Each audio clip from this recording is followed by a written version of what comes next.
Right, thank you. We'll open the meeting now. My name's Deputy Mayor Isaac Solomon.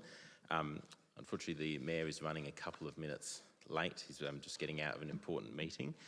So we're going to continue to open the meeting at the allotted time of 7 p.m.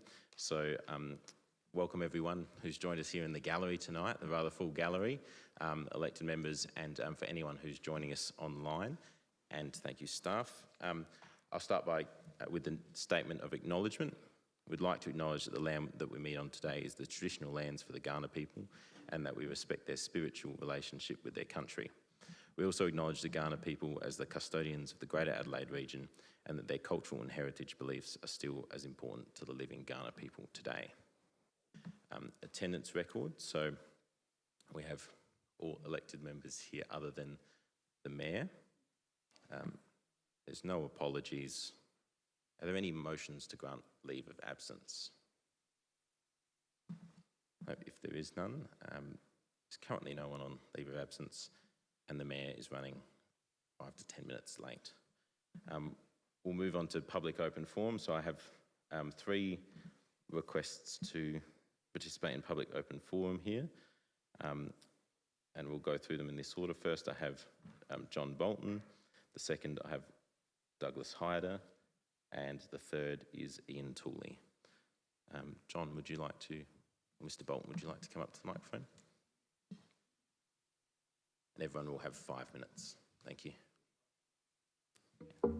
Push a button. Deputy Mayor, councillors, staff, thanks for the opportunity to address council. I am a great believer in local government and support its existence. It is the closest level to all of us, and that means that we can give bouquets and brickbats, but I'm here to do neither tonight. I'm here to point out what I see as an important issue for me and probably others soon to come. For those who don't know me, I live on Pioneer Park on the corner of Union Street and Warren Street, which is on a direct track from where they give out free food and drink in Pioneer Park, the Salvation Army, and the Feral Fringe Camp currently in Clonley, which has been there for several months now. I would like it if my brush fence was not set fire to again. I would like it if I didn't have a 4th bicycle stolen from my front yard. I would like it if my tailgate of the car I park sometimes in the street was not scratched quite regularly. I would like it if the motorbike, which I sometimes leave on a trailer, was not spray painted by passers-by. I would like it if what I had described to me, not my words but used to me, John, there's a meth head stealing stuff from your front yard only 3 days ago. The fact that it was fruit from a tree doesn't bother me particularly, but the fact that a person who is described as such is in my front yard looking around for what they may come back later to steal does worry me. I lock my gates now, but what happens with postal deliveries and other deliveries, so they have to be unlocked during the daytime? I've already raised my front fence, which is a brush fence, which, as I've said, is from time to time set light to. I've put steel mesh along the front facing Pioneer Park to raise it so it makes it a little more difficult to hop over while maintaining the heritage aspect of the brush. So I have come to regard what many people call homeless with less favourable words. And I'm coming here to point out this issue to council, which I'm sure many are well aware of. I'm coming to ask council to enforce the bylaws that already exist. Enforce the no camping laws on Pioneer Park and Clonley Park that already exist. Now, I get stopped from time to time in Pioneer Park 3 times in the last month by people who are virtual strangers pointing out these issues. You know, when you're walking through Clonley Park on a Saturday or Sunday now, and the Fringe Camp is booming out music at 10 o'clock in the morning while people are trying to have a quiet walk through the park. People stop me. I don't know who they are. They say, John, what are you going to do about it? I say, you write to the council this time. I've even been told by some people that they have complained to council and they have been informed by people who they say from the council that council will not be moving anyone on from that fringe dwelling park in Clonley. Now, I would like that done. I don't know who it is at the moment who gives out free food in Pioneer Park, but I have to make sure I specially lock my gate on those nights. I don't know if they do currently have consent from council to drive on the grass and to occupy the rotunda to the exclusion of other people who often use the park in the evening for exercises. If they do have such consent, I would like that consent removed and them to do it somewhere else. Now, last time I made such a complaint, it clearly filtered down to the attendees for free food because over the next week or so, I had them standing opposite my front garden swearing at me on a Saturday and Sunday morning using, I won't use, but quite gutter language towards me. And clearly, the confidentiality of such a written complaint to council was passed down through the chain to whoever organised it so these people knew. So I clearly will face such things again, but I come here nevertheless. It's my suggestion that we in the town of Gawler should follow the fix the first broken pane of glass policy, although it is getting a bit late for that. But instead of offering incentives to take up occupation in Gawler, vagrants should be moved on, out of town. Not enforcing the bylaws that we already have is creating a rod for our backs. Mine first, by just some of the issues that I've raised, and it can be done. There's no way you can go on York Peninsula to camp without a paid permit or you face an expensive on-the-spot expiation fee, and same too in many other council areas. We need to do that here. We need to have a positive enforcement policy, because if my information is correct, that council officers are saying they're doing nothing about it, this means to me that they already think it's either too late or too hard to fix. And we've got the downhill slide happening already, and we need to fix it. Thanks for listening. Thank you. I'm just going to hand over to our CEO to pass on some feedback just in relation to what Yeah, for sure. obviously there's more that can be done. Yeah. No, thank you, Mr. Mayor, and thank you, John, for sharing your thoughts. I'll just touch on a few things you mentioned. If that wording about the council doing nothing about it was shared, I just want to correct that because it's incorrect from my perspective. That we absolutely are taking the issue seriously, and there are a number of things I can share just recently where I've taken direct action. I'll just share a couple just for your benefit. For example, there was a couple of mornings where we had some individuals sleeping in the main street, left the rubbish in the main street. We had a significant camp set up at the old ambulance station, and I had some homeless people staying in the RV park. Now, each of those was dealt with, and those parties were moved on. Now, I think it's important to comment that whatever we do in this space, we need to do it with a relative amount of compassion, given the circumstances. But what I won't tolerate is where the actions start to negatively impact on our general committee members. I'll make that commitment. The issue you raise around the fringe camp in Connolly, I'll make a point of having a conversation with my team tomorrow to have a direct look at that one.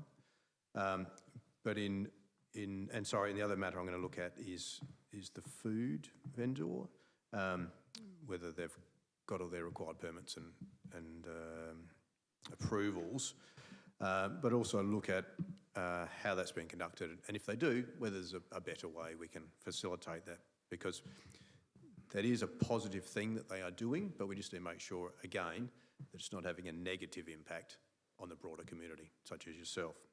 so I'll give that undertaking. In short, my approach to this matter is to deal with it compassionately, but not stand by and tolerate when the broader community have been negatively impacted. Thank you, Mr. Mayor.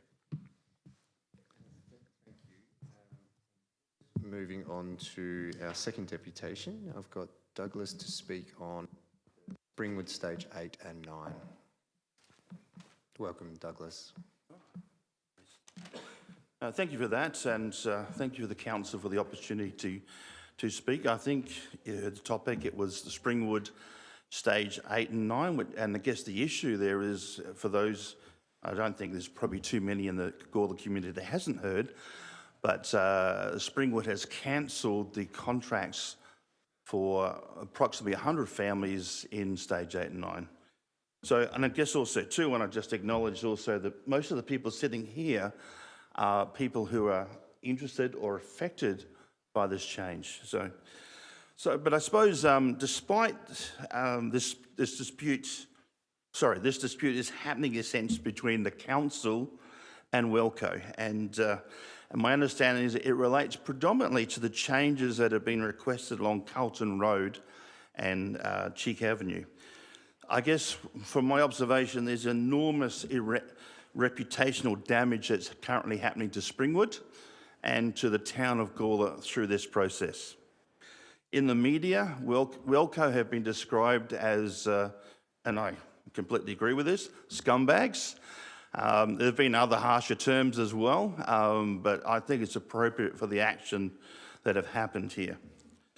In the meantime, the council has remained silent and it's kept its distance. So maybe the council are scumbags too. I guess you can assess that yourself. I love living in Gawler, and for 100 families, this was their one and only chance to enjoy the same opportunity as I have. I guess what we're seeing is broken promises, broken dreams, and effectively 100 families that are being evicted from the town of Gawler. And I guess that, to me, is significant. So I guess my call is on the council to own up to the responsibility of this and to help us get Stage 8 and 9 contracts reinstated for 100 families of Gawler. So I'm just going to ask the group here, do you agree with me on this? Yep. Okay. Well, I'm going to ask the council that you also agree with me on this. I don't have a lot more to say, and I think there's a lot already understood about the subject, but that would be my request. Thank you. Thank you, Douglas. What I'm over to the CEO just to explain the actions that we've taken and are currently working on to hopefully, I guess, try to provide a little context on some of your comments there. Yeah, thank you, Mr. Mayor. I guess the first thing I'd just like to touch on is I don't think it's a fair representation, so the council's been silent. Sorry, I don't think it's not a fair representation to say that the council have been silent. From the very minute that this matter broke, I've been in conversations with the state government and Welco. The council issued a press release giving its stance on the matter, and then there was media coverage from the mayor and myself, and then I was also on ABC radio representing the town of Gawler and advocating for the interests of the parties who had the contracts cancelled. As I said, from the very get-go, we were trying to work to overturn the cancellation of these contracts. In terms of who's right or wrong here, I think it's important to note that the cancellation of contracts occurred before any direct conversations were had in terms of, was there another option here? before conversations were had with council or the state government. Or the block owners. Well, the block owners received the phone call, unfortunately, before we could have detailed conversations with Wellco about was there an alternative to simply cancelling contracts. I want to go on record and thank James Agnes in this space. Since the news came out, James Agnes has acted as a conduit for me into government, where I was sharing what intelligence that I had with James, and James is likewise sharing what intelligence the state government had, so that we could work together, looking at what conversations we could have with Wellco, which may present a solution. Now, as late as 20 minutes before this meeting, I was on the phone to Wellco, talking to them through what options may exist for people that had cancelled contracts. Now, I think things are moving in a more positive direction. I don't know the final outcome, I'll be very clear about that. But what I do know is that Wellco are right now in conversations with the state government, I think sharing with the state about a proposal they may have to present to Stage 8 and 9 lot, people that held those lots. I don't know what they're proposing, but I'm taking the positive at this point that there is a proposal coming, whatever shape or form that may take. Now, the consolation I'm putting in that is, at this point in time, you've simply had your contracts ripped out from under you with no alternative. Now, I had been told that apparently Wellco were going to make phone calls tomorrow to affected parties. Now, that was my latest advice. Hopefully that happens, and hopefully you'll very quickly learn whatever that proposal is. I can share that Wellco have approached me directly about the lots in Stage 9 and asked me to have a look at some things that I could change or work with in terms of the approval process there that might mean they could reinstate those. Now, I've started having conversations with my team tonight, and I'm hoping to be in a better position tomorrow to understand whether the council/state government can work together to provide another solution there.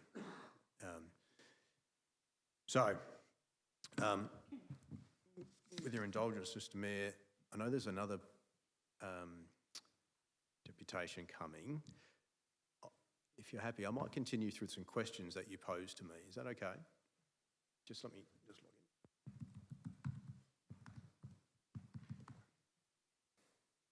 in. Just for the benefit of the audience, there was 5 questions posed to me from our upcoming deputation. And the first question was, can council provide an update on discussions it's had with Wellco and the state government? I think I've covered that relatively well.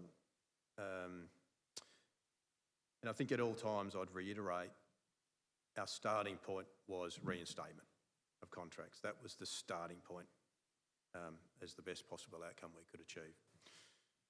The next question was, has council received any indication that a negotiated resolution, reinstatement of contracts or another practical solution remains possible?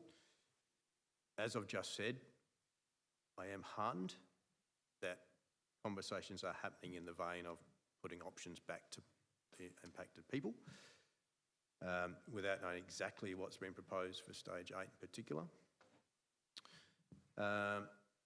Third question, how does council see its role progressing while Consumer and Business Services continues its investigation and while legislative reform is being considered? In all honesty, I'm kind of allowing that to happen over to the side, and it's an important step, but that will just continue to happen to the side. My team are providing important details to Consumer and Business Affairs to enable them to mount or to consider in their considerations. What's important for me is that council keeps working directly with the state and keeps the pressure on Wellco to come to the table with a solution. Fourth question, is council aware of any further actions purchasers could take that would assist our advocacy?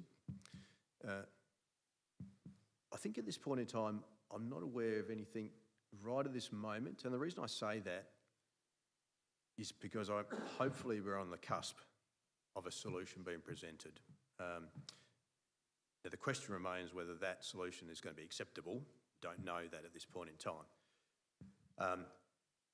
Where my thoughts are at is, let's see what is being put on the table, and once we know that, then we can recalibrate and have a look at any future actions that might need to be taken or not taken. Best case scenario, contracts are reinstated and the world goes on, but let's see what comes, hopefully as early as tomorrow.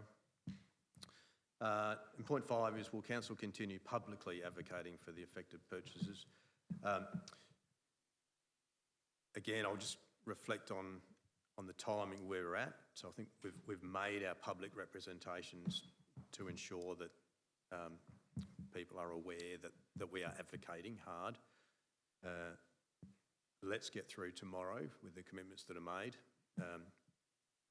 As I said, I know Wellco are in conversations with the government as late as this afternoon. Let's see how that lands and then decide what future steps are needed. Thank you, Mr. Mayor. CEO, I do another public open forum here. Mr. Ian Tooley to speak to the Springwood matter.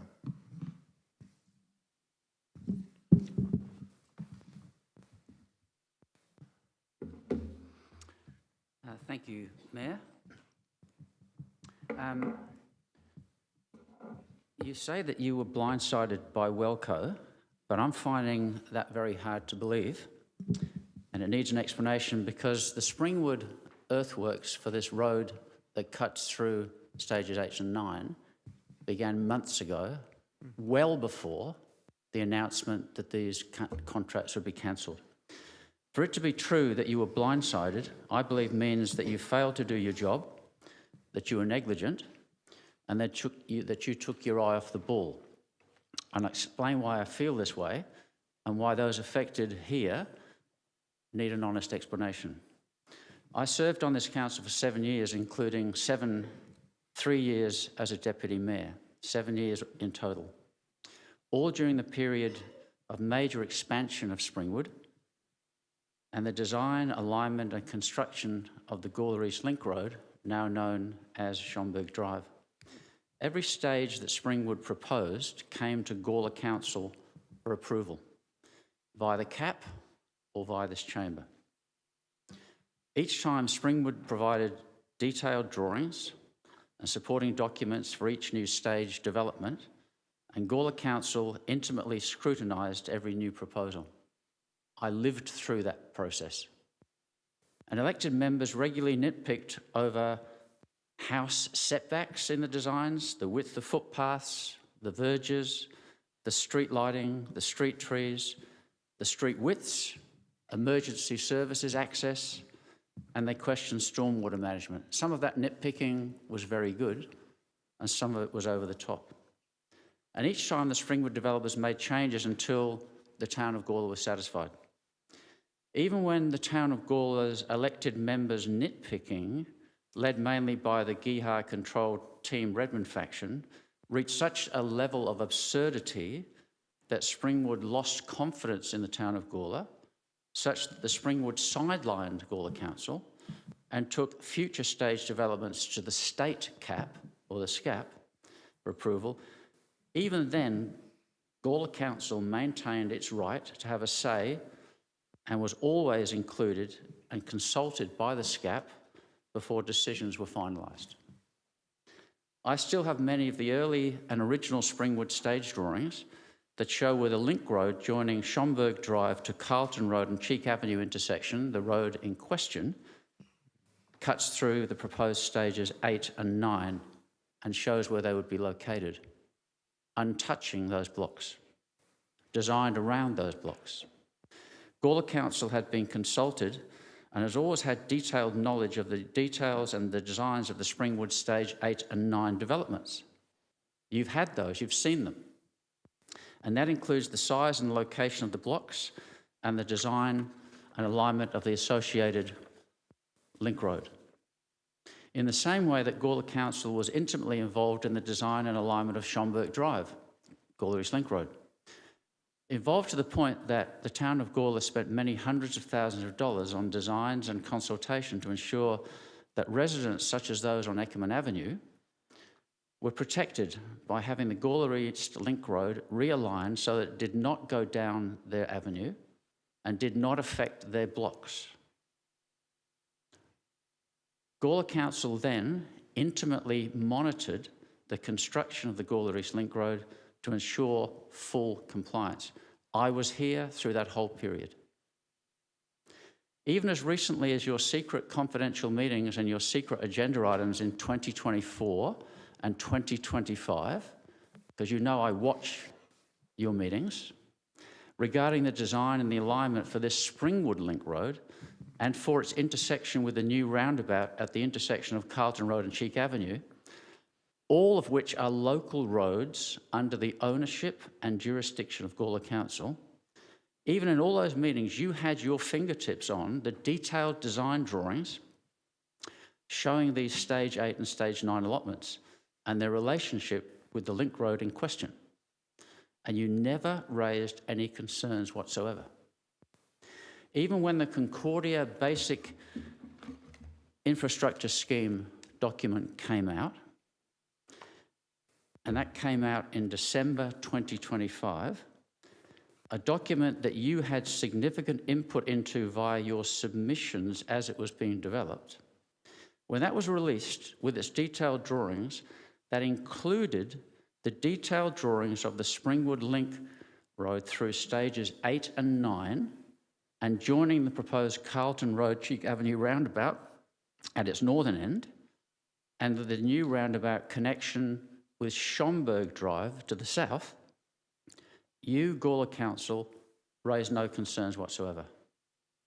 Those detailed drawings of the intersections, the road alignment in relation to the housing allotments in Springwood are in this document in diagrams IN01 and IN02 in large format. So the question remains, did Gawler Council fail to pick up on the stages to the alignment of this new link road through Springwood stages 8 and 9? And if that is the case, if you fail to pick up on those changes of the alignment which would affect the people's blocks 8 and 9, in stage 8 and 9, then to me that would amount to a dereliction of your duty and negligence if you did. Question 2. Did Gawler Council fail to monitor the alignment and construction of its new road through stages 8 and 9 in Springwood? Now, if you did do that, and this is probably the most likely one, because as I said, the earthworks, we've all seen those, began months ago. And with the Gawler East Link Road, your staff were out there checking the alignment of that road because you have an investment in that. This road is your local road, as the roundabout will be. And so your staff are meant to be out there checking. When they put the stakes in the ground and they begin the earthwork for that road months ago, alarm bells should have rung right then because you should have looked and seen, hang on, this has changed or it's impacting those blocks in stage 8 and 9. Now, if you did not do that, then again, that's a dereliction of your core business and duty and negligence. And these people, they deserve answers.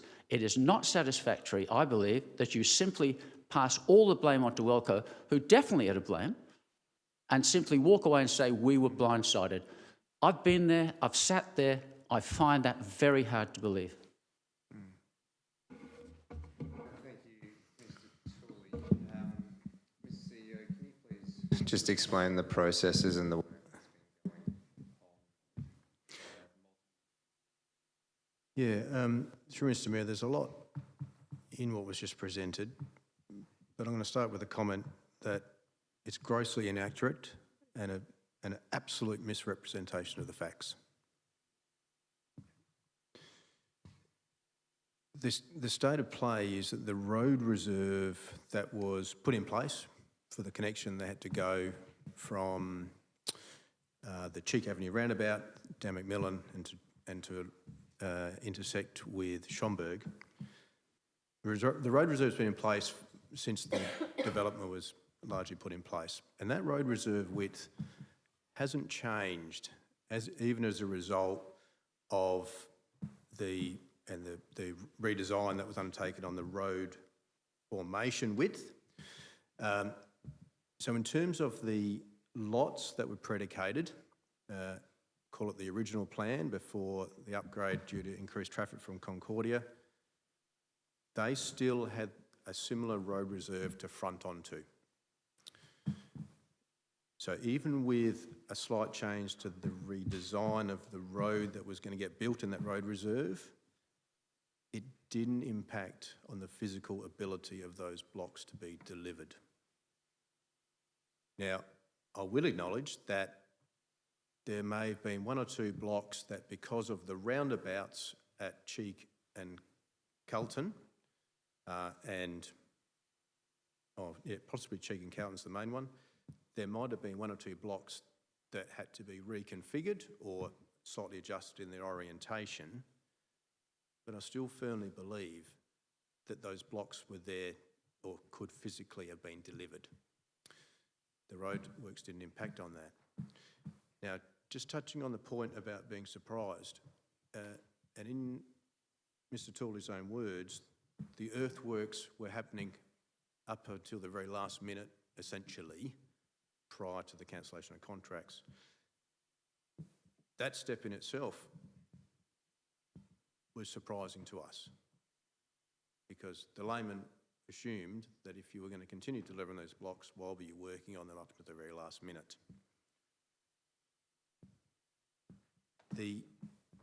We've been working very closely with the state government and Consumer and Business Affairs to provide all of the data and background and details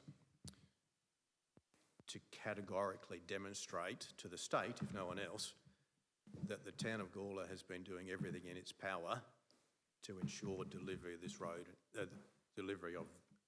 road and associated infrastructure in a timely manner to enable the delivery of the blocks. Now, I'm very comfortable with the data that's been provided to the state, that it stacks up that the town of Gawler was not negligent in its duties. The one thing that I have said all along with this process is the key piece that was missing here was a detailed conversation with Welco, the state government, and the mayor and myself before they pulled the trigger on the cancellation of the lots. And if I can just reflect on some of the things that council has tried to do to assist delivery. There was a meeting held mid last year where I had Welco in the room and we were talking about the design and construction of the road from Schomberg Drive through up Macmillan through to Cheek Avenue. And it became clear that if Welco were left to directly manage that, it may have taken longer to deliver. So I stepped in as the council and agreed to fund the design and also take over the construction of that road to ensure a more timely delivery. And that was agreed to by Welco and ultimately the state government. So I can clearly demonstrate that we have tried everything in our power to try and get an acceptable outcome here in a more timely fashion. And we will keep pushing to do that,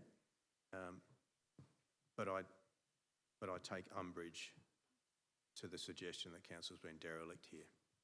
Thank you, Mr. Mayor.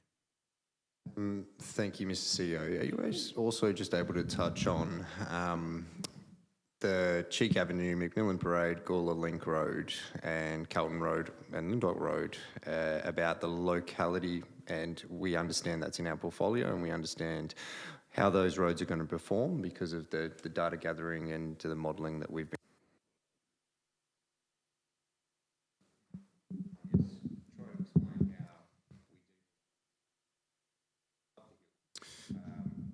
We need to be proactive in the design, delivery and the partnerships. I think, yeah, thank you, Mr. Mayor. One of the things I just want to reflect on is, I think some of the language that was used by Welco was, they were talking about the amenity of the road and the fact there was increased traffic volumes, perhaps since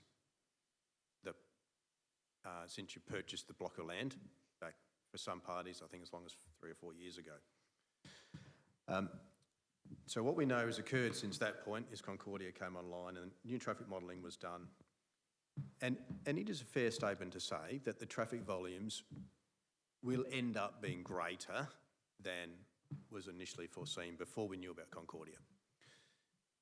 The key point I keep trying to reinforce with Welco is that, I don't want to get these numbers wrong, but I think the original traffic loads were something like 11,000 a day. Is that correct, Andrew? Yep. And then the new modelling, 17. So 11 to 17. Now that sounds like a market increase, and it is an increase, but it's important to remember that those numbers are predicated on when Concordia is fully developed. And that is expected to take, and please forgive me if I got the years wrong, but 25 to 30 years. So whilst there will be a progressive build in traffic volumes, the upper end of those volumes won't be experienced, let's say, from absolute minimum of 20 years' time. So I think that's important, and that's what I've been trying to reinforce to Welco, is that, yes, the volumes are increasing, but the ultimate impact is many, many, many years into the future. Thank you, Mr. Mayor. Thank you, Mr. CEO.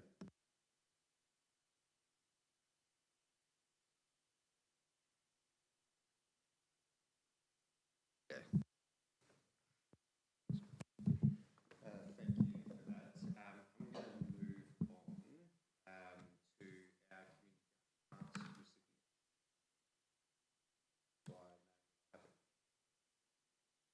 So Rochelle Baldock, Gawler Games and Social Club. Welcome, Rochelle. No, that's fine, thank you. Okay, good evening, Mayor, councillors, staff, members of the public. My name is Rochelle Baldock and I am the Secretary of Gawler Games and Social Club Incorporated. Thank you very much for inviting me here tonight in regards to the recent council grant. This is our club's and my first time being involved in applying for a grant, and I wish to give many thanks to Linda and Lucy for their guidance in the procedure of application, and their assistance was so much appreciated. Thank you, girls. Our grant application was for $1,322, and this is to purchase more games, storage containers and stationery that is much needed. Our club was originally a regional group of the Australian Retired Persons Association, and when they disbanded in 2024, we were given the options to either fold or become our own entity, which was what we all decided to do. At the time of us looking into what was needed to be done for this to happen, we only had 26 members. Remarkably, we now have 48. It took a lot of hard work to become our own incorporated social club, but we managed to do it well with putting all our heads together. As a social club, we are very thankful for being able to call the Elderly Centre our club rooms and are all well looked after by all concerned with the centre's management. I look forward to many more years with this club and have been so fortunate to meet such wonderful people with many differing backgrounds. Our club's motto is to chat, eat and play, which we all excel at. Thank you kindly for having me. Thank you.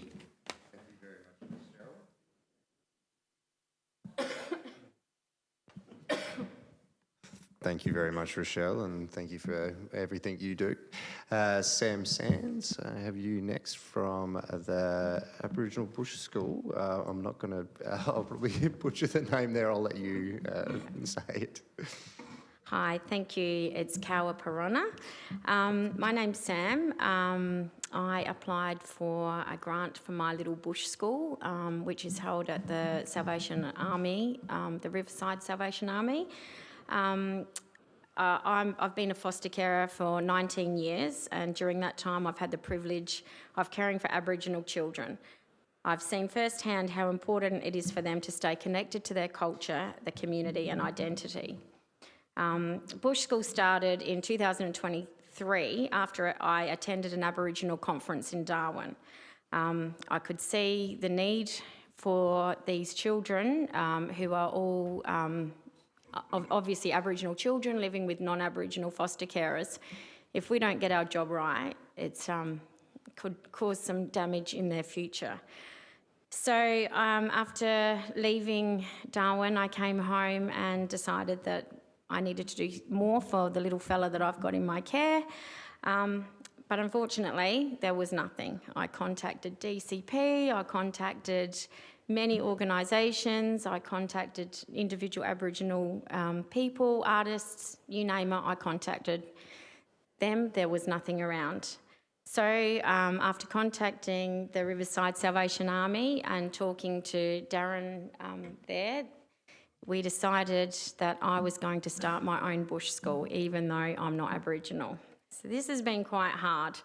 I'm not able to teach because I'm not Aboriginal, but I am allowed to set up activities. So the kids just, you know, I can set up Play-Doh and paint and whatever and symbols, and they can do all that. But I think the best thing is that these children get together every week, every Thursday afternoon from 4:30 till 6:30, and they run amok like they would back on country, and they're with people that look just like them and from where they're from.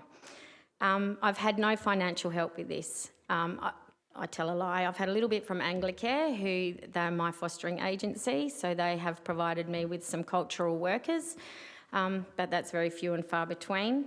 So this grant, I actually didn't put an amount that I wanted from you guys. I just said I was happy for anything because it's actually becoming quite costly to me personally.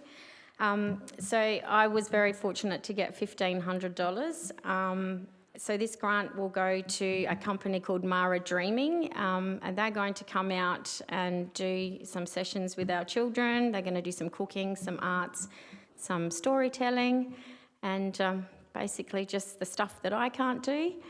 But I guess what I think the main point I need to just get across to you is that my little bush school, I'm so proud of all my children that I have there. I have between 20 to 30 come weekly.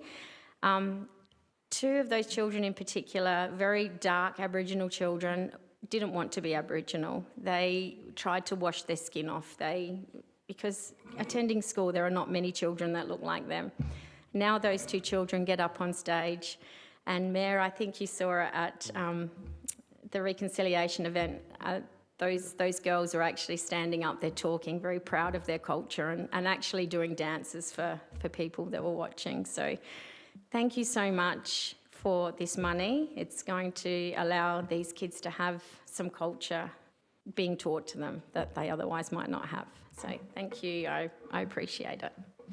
Thank you, Sam, and thank you very much for everything you do. I think the community's a better space with you in it. Thank you. I'm going to move on to deputations. We have Tamika and Daniel to speak to the Springwood Estate matter. Welcome, Tamika and Daniel. Thank you. Good evening, Mayor, Chief Executive Officer, councillors and council staff. My name is Tamika Townsend and this is my fiancé, Daniel Jukes. I'd like to clarify that we are representing the large group of members that we've built on Messenger of affected Springwood buyers that's now at 64 members.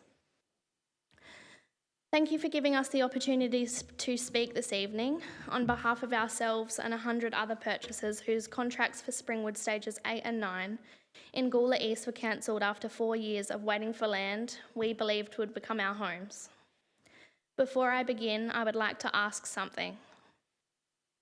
If you are here tonight because you or your family have been directly affected by the cancellation of your Springwood contract, would you please stand or raise your hand and make yourself known? Thank you. Councillors, the people standing before you represent only some of the more than 100 affected purchasers. Many others wanted to be here but were unable. These aren't just numbers, they are first home buyers, young families, retirees and hard-working South Australians who spent years saving, planning and making life decisions based on the expectation that they would one day call Springwood home. Wellco, the developer, says these cancellations were necessary because of government infrastructure changes. The state government and the town of Gawler have publicly rejected that explanation. That leaves more than 100 families caught between two very different stories, still waiting for someone to simply tell us the truth. Firstly, we would like to sincerely thank the town of Gawler. From the moment these cancellations became public, Council has stood beside purchasers. Your public statements, your willingness to ask difficult questions and your advocacy within state government have given families hope during an incredibly difficult time. We genuinely appreciate everything you have done. We entered into our contracts in good faith and accepted years of delays because we believed the development would eventually proceed. Instead, after almost 4 years, our contracts are cancelled, leaving more than 100 families not just without land, but without the future we had spent years planning and working towards. Tonight is more than our own circumstances. It's about confidence. Confidence that when families invest hundreds of thousands of dollars, they can trust they will be treated fairly and honestly, and confidence that Gawler remains a place where people can safely invest, build homes and raise their families. The question many purchasers are now asking is what happens next. We understand there are limits to Council's powers and that the Consumer and Business Services investigation is continuing. We are not asking Council to solve this matter alone. What we're asking for is your continued leadership and advocacy, and we're asking Council for 3 clear, time-bound commitments. First, to provide a publicly tabled written response to the questions raised tonight, and thank you for answering some of those already, within 14 days. Second, a formal letter from Council to the Minister and Wellco within 14 days seeking a written explanation on the public record for why all 100 allotments were cancelled, rather than only those genuinely affected by any infrastructure changes, and provide that letter to purchasers. Third, a public position from Council on whether it will oppose these allotments being resold or rezoned at today's higher prices without conditions protecting purchasers and future residents. We would appreciate Council's response to the following questions, and I'll skip some of them because they've already been answered. Does Council believe a negotiated outcome remains possible, including reinstating purchases or achieving another fair resolution? Has Wellco provided Council with any revised engineering or division plans or other evidence showing that stages 8 and 9 cannot proceed as currently approved? What role will Council continue to play? That one was answered, sorry. Are there any further actions purchasers can take? We've talked about that one. If the contracts are reinstated, which as you know is what we are all very much hoping and praying they will, knowing that this may happen, how can Council ensure that the title of the blocks is undertaken in a reasonable time frame, considering we have already been waiting 4 years? How will Council continue protecting residents and future ratepayers of Gawler by promoting transparency, accountability and good faith from all future developers operating within the town of Gawler? As elected representatives, your voice carries weight.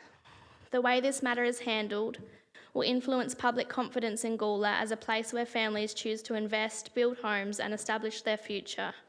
And how the council responds to what we're asking tonight will be part of how that confidence is judged. As you look around this room tonight, please remember that behind every person here are many more families watching with hope that their elected representatives will continue standing behind them, and they will be watching for the council's written response. On behalf of ourselves and every affected purchaser, thank you for your continued support and advocacy. We respectfully ask that you continue using your voice to seek transparency, accountability and a fair resolution, and that these commitments be put in writing. Thank you. Thank you very much for that. I know it's sometimes not easy to speak, and the fact that you're advocating and bringing people that are going through this together is a credit to yourself and the community that is getting behind you. Thank you very much for it, because I know I've been talking to a few of you over since all this has happened, and some of that information and some of those stories have been raw. But those stories have empowered us with some of the confidence that we need, because we agree there are people behind these decisions, and we are trying to understand why those decisions are made and what avenues we have to maybe reverse those decisions. Mr. CEO, I think there were some requests there. Are you able to just provide a little bit of feedback? Yeah, certainly. There was a lot of additional questions. Are you able to leave that with Susie on the way out? So my commitment is absolutely, I'll provide responses in writing. So I'll commit to that. Just a couple of key points I gleaned that I just want to give a little bit of immediate feedback on. The reinstatement of contracts possibility. And again, I don't want to speak for Wellco, but I'd like to think that is something that's on the table, and I'd like to think that that will be something that's presented to people tomorrow if Wellco have those conversations as they said they were going to. Honestly, my concern is about the time frame. I'm just speaking openly. It might be that the contracts are reinstated, but maybe there's a delayed delivery.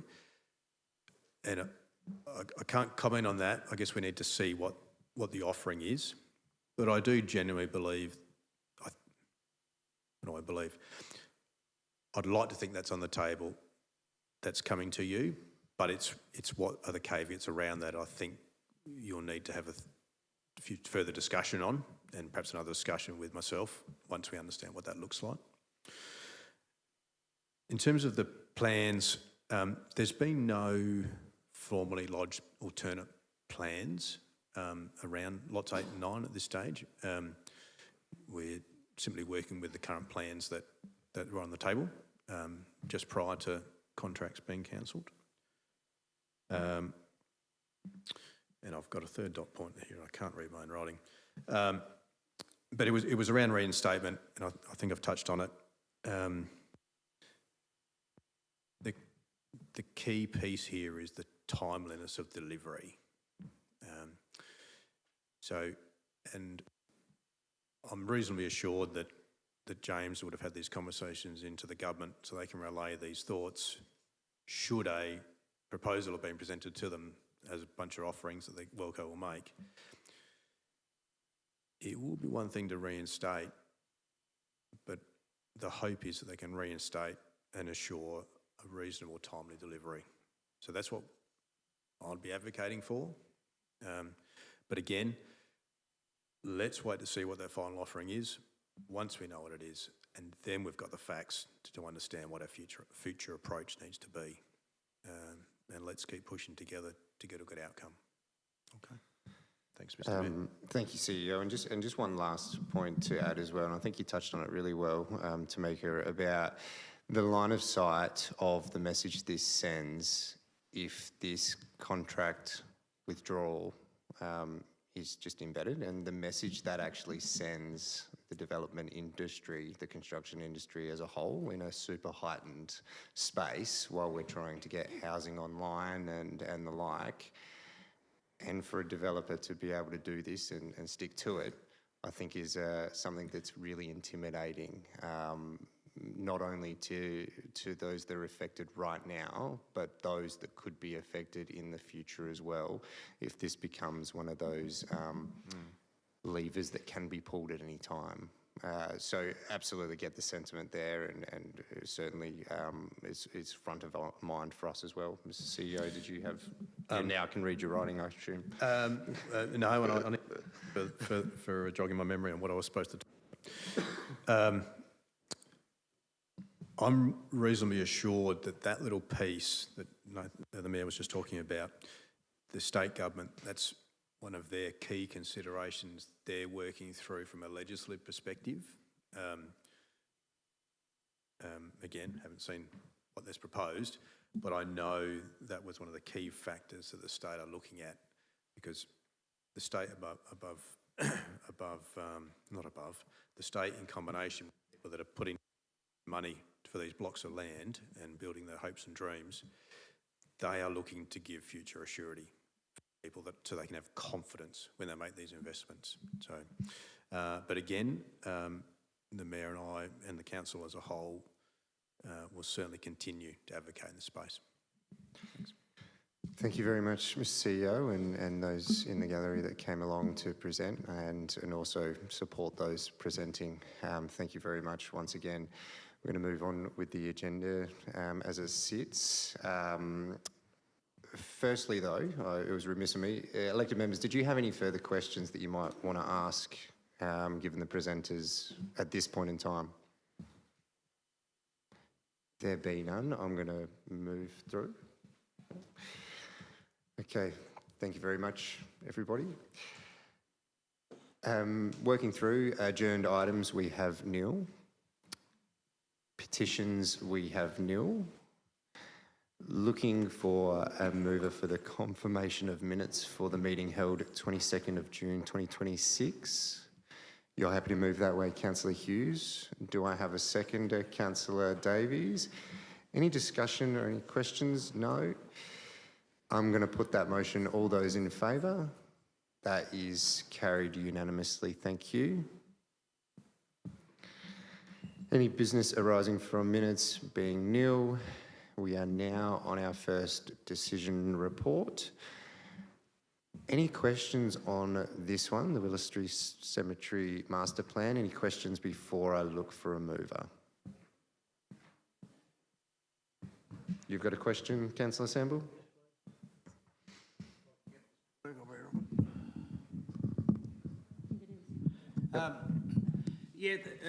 The only question which I've raised it a couple of times, and that is about the gum trees and the foliage that they drop and the mess that they make.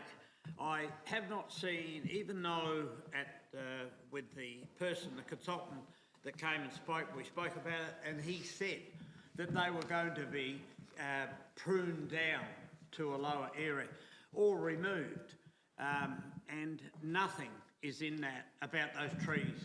It's going to stay the same.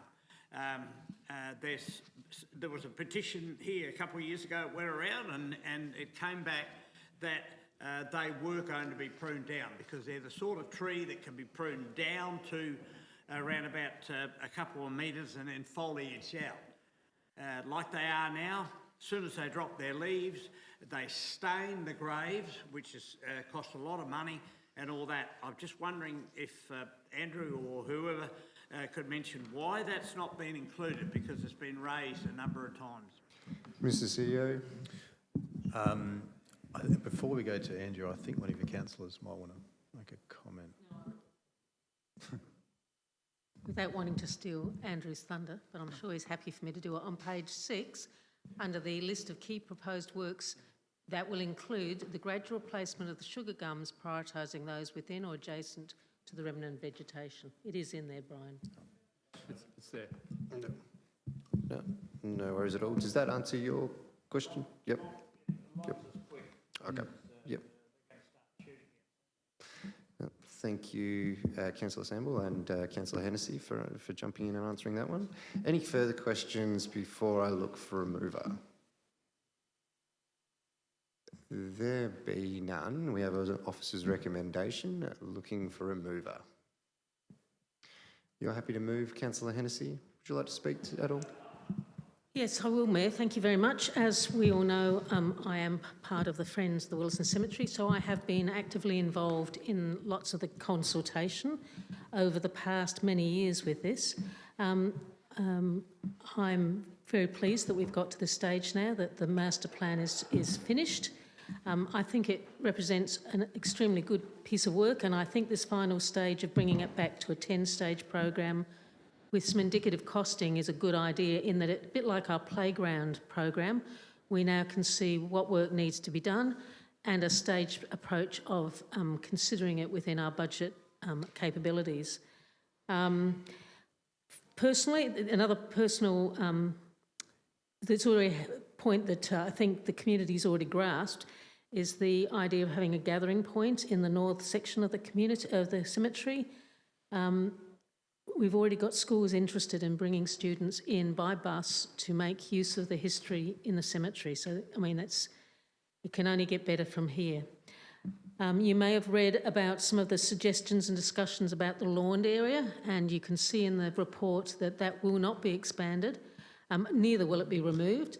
However, the accessibility will be improved by the provision of some gravel paths, and that was really important because we had a deputation from somebody who was experiencing an inability to visit a grave because they couldn't get across the grass easily.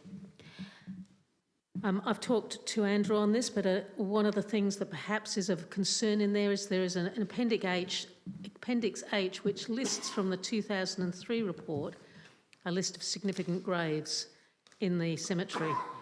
All those years ago, what's that, 23 years ago, that's what actually started with the Friends of Williston Cemetery. The late Deputy Mayor, Brian Thom, actually was outraged with that list in that it is significantly incorrect. And the Friends have been working and will continue to work with Council to make sure that list is updated, and certainly the community has input, which they didn't last time, to ensure what is and isn't significant. So I commend the work to you. I look forward to revisiting this in the future as we move through it. It is a living document. I'm sure over time we'll have to tweak things, but it represents a really good piece of work that the community, I think, is reassured that we both value and continue to invest in this really important part of the town. Thank you. Thank you, Councillor Hennessy. Do I have a seconder? You're happy to second, Councillor Samble? Would you like to speak?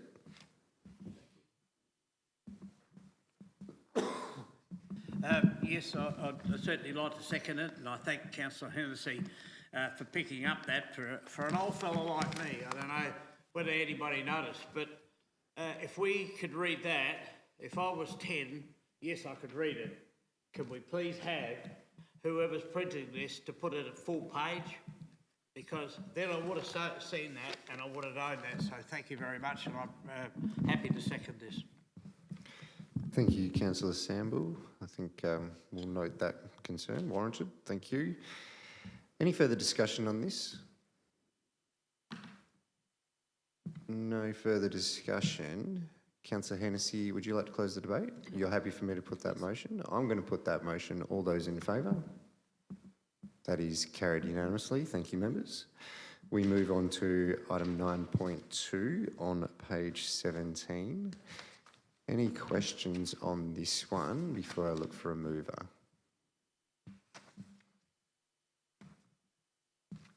There be none. I'm going to look for a mover for the officer's recommendation. Councillor Vallelonga, you're happy to move. Would you like to speak at all? Deputy Mayor, I saw your hand next. You're happy to second. Would you like to speak? Thank you, Mayor. Thank you, Mayor. There we go. Thank you, Mayor. Happy to speak to it as well. I think it's important to acknowledge from the onset what this. Okay. I might borrow someone else. Thank you, Councillor Hennessy. We'll see if that works better. I'll start again. Thank you, Mayor. I'll start by acknowledging from the onset what this is, which is a transitional plan, a transitional framework, and acknowledge the work that's been done over the past 12 months or slightly more to get us to where we are now. We've had, of course, a shift in focus onto economic development and employment of a new staff member, which has really been of benefit to us. We've also had that new committee come online as well, and so I'm really excited to see where this work takes us, but it is important to acknowledge we do need an interim plan. We have big things coming up, for example, the parklands being one of them. We've just talked about the town centre structure plan, and it's really important that we don't stop now, we don't take anything for granted, and that we keep moving forward with our economic development and keep pace. So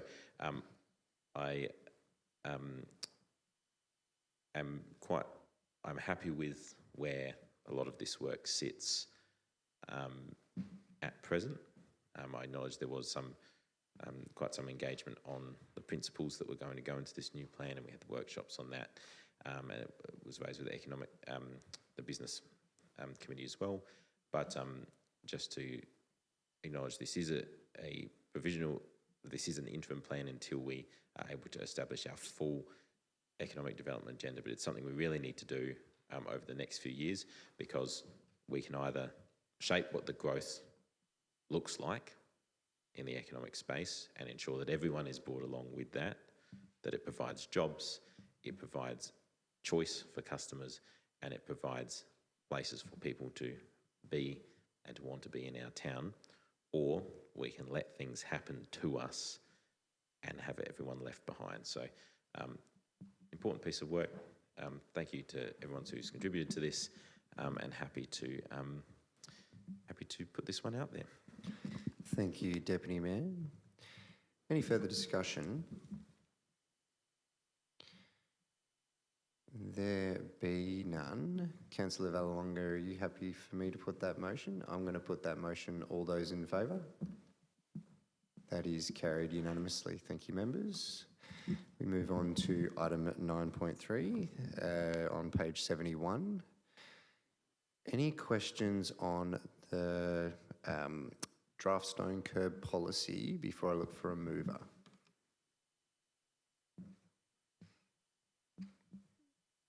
There be no questions. I have an officer's recommendation, looking for a mover. Councillor Hennessy, you're happy to move? Would you like to speak?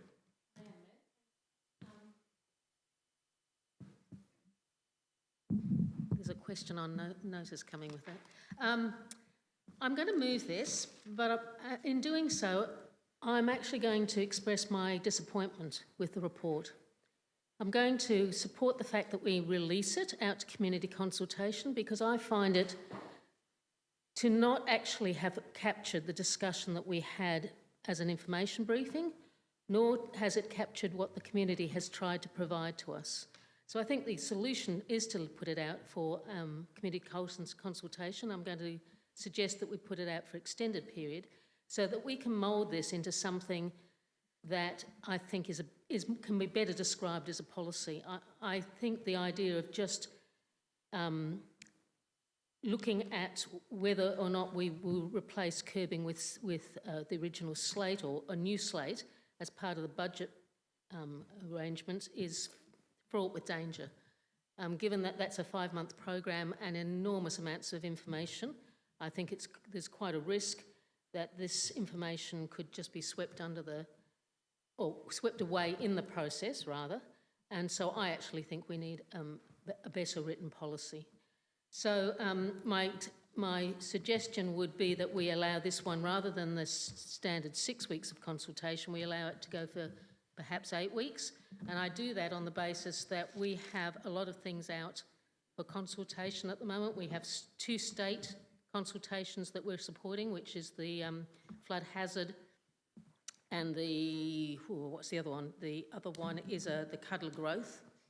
Both of those are currently out for engagement. We have 2 of our own, which is the community engagement policy and the bylaws review. And in tonight's meeting, we're also going to suggest that we put a plaques policy out for consultation, and we will be supporting the draft Northern Parklands Master Plan. So my old warning that we are risking burning out our community with too much consultation, and to allow for this one to have some really good input from the community, I'm going to suggest that we, again, release it for 2 months, 2 full months. Thank you. Thank you, Councillor Hennessy. Ms CEO, the 6 weeks over 8 weeks point that Councillor Hennessy made, are you able to provide some feedback? Is there any effect, or is that something you're happy to do? No issues, Mr Mayor. No issues? Yeah. Okay, thank you. Is there anything we need to chuck in there as amended in there, or we're just happy with the 6 to 8? I'm very comfortable. I've got the direction I need. Okay. Thank you. Deputy Mayor, you're wanting to second, and then I saw your hands next. Councillor Lorna.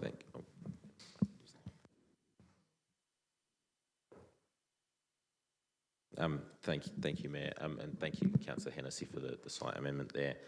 I think that this is something we've had quite a bit of discussion on, and I think there is still a lot of work to be done. I think bringing the community in and talking about some of the nuances of this are really important. I think there was in the original draft an attempt to capture some of those nuances, but it is a hard task. It is a hard task to get them, but I think that the version that has come back now does avoid that slightly, and I want to make clear that the intention from myself in getting this feedback and having the final draft is not to have control, but to have certainty. And that is a really hard thing to do, to have the nuance required to make this policy work, to provide the chamber and the community, more importantly, the community with certainty, and also make sure that we're not being too arbitrary with the way that we make these decisions. So, like Councillor Hennessy, I'd like to see this go out to community consultation. I think an extended time period would be good, especially given there are people who do have an interest in multiple issues which are going to come up or have come up in the next couple of months. So happy to extend that period, and I think it's practical. Thank you, Deputy Mayor. Councillor Lorna, I saw your hand next. Thank you very much, and thank you again, Councillor Hennessy, for championing the community engagement side of things. Yeah, I very much want to see this go to community consultation as well, because obviously we've had part of the Bluestone process happen now. You know, we talked about disappointment. Personally, to me, I think it's a bit of a disappointment how it's actually turned out. My expectations to what it is, nothing against what we've done here sort of thing, but the expectations of what will be seen from this curb into what it actually is, can you really tell unless you're walking up to it? You know, so it gives an opportunity for people to see what it is and what we're actually talking about in the replacement. So, you know, at the end of the day, we're here for the community, what the community wants in the town of Gawler. So we've got an option here for people to really go and see what we're actually talking about and if the costs are associated to it, you know. So I'm happy for it to go to consultation.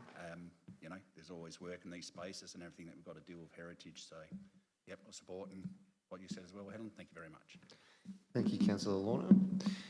Any further discussion? Councillor Davies. Yeah, just a question to the CEO, more generally around, are we expecting in the second half of the year, do you have more community consultations lined up, or are we just having all of our community consultations at once? Just curious about the... Mr. CEO. No, thank you, Mr. Mayor. Good question.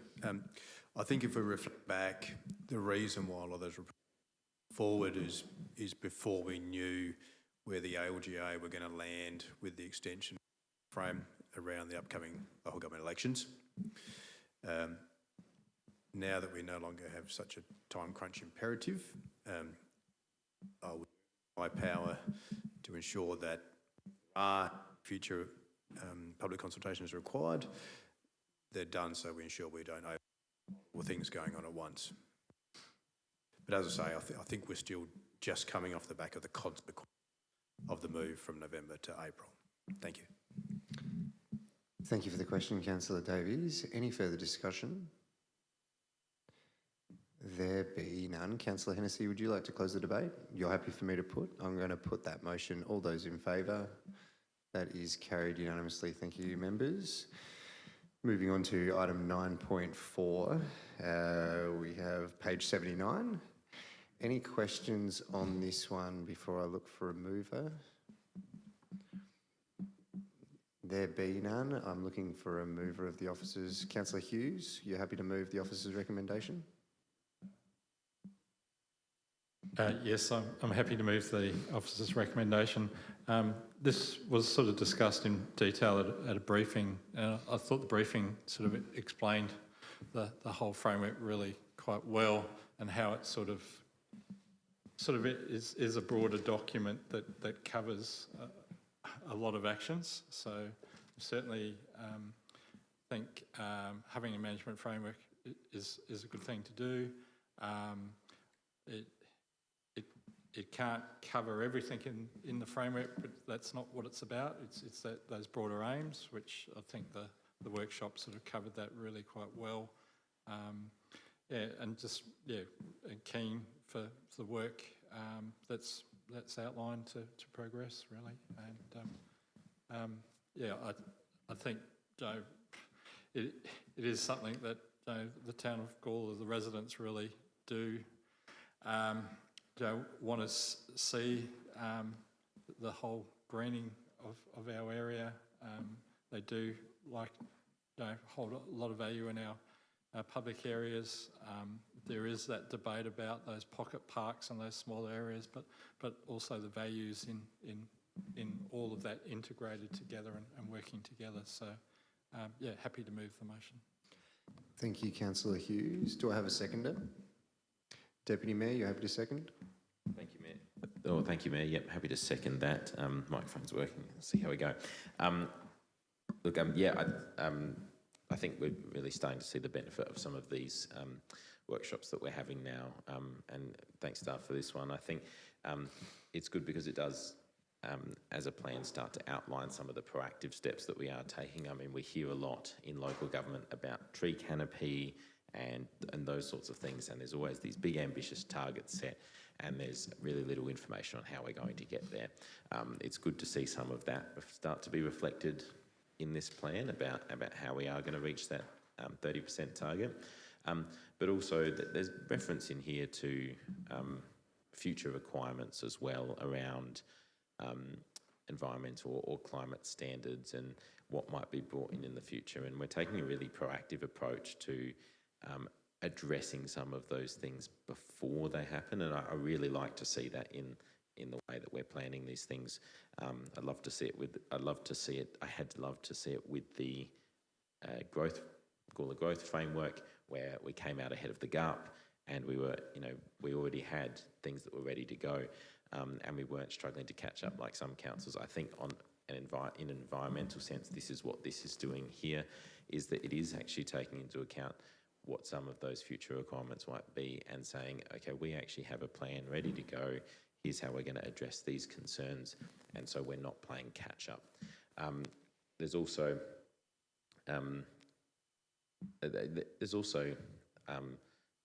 something to be leveraged here in terms of the unique natural environment that we do have. Not just conserving that, but also making sure that we're restoring where we can, making sure that we're engaging people in the community to take part in building back that environment and caring for that natural environment where that passion and that interest does exist is really important. So really, happy to support this motion and thank staff for the report. Thank you, Deputy Mayor. Any further discussion? There be none. Councillor Hughes, are you happy for me to put that motion? I'm going to put that motion. All those in favour? That is carried unanimously. Thank you very much, members. Moving on to item 9.5 on page 86. Any questions on the plaque and commemorative marker policy. Yeah. You got a question? You go first. Councillor Hennessy? Yes, please.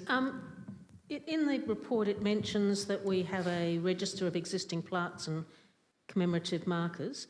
Is that publicly available? Mr. CEO? If I can refer that to David? Through the chair, no, it's not publicly available. Is it something that could be publicly available? Oh, sorry, is that the follow-up that's a question? follow-up question. Just reading your mind. Sorry, Councillor Hennessy. Yeah, through the chair, through this development of this policy and the outcomes, we can certainly work to make that publicly available on our website. Okay. Thank you. That answers your questions, Councillor Hennessy.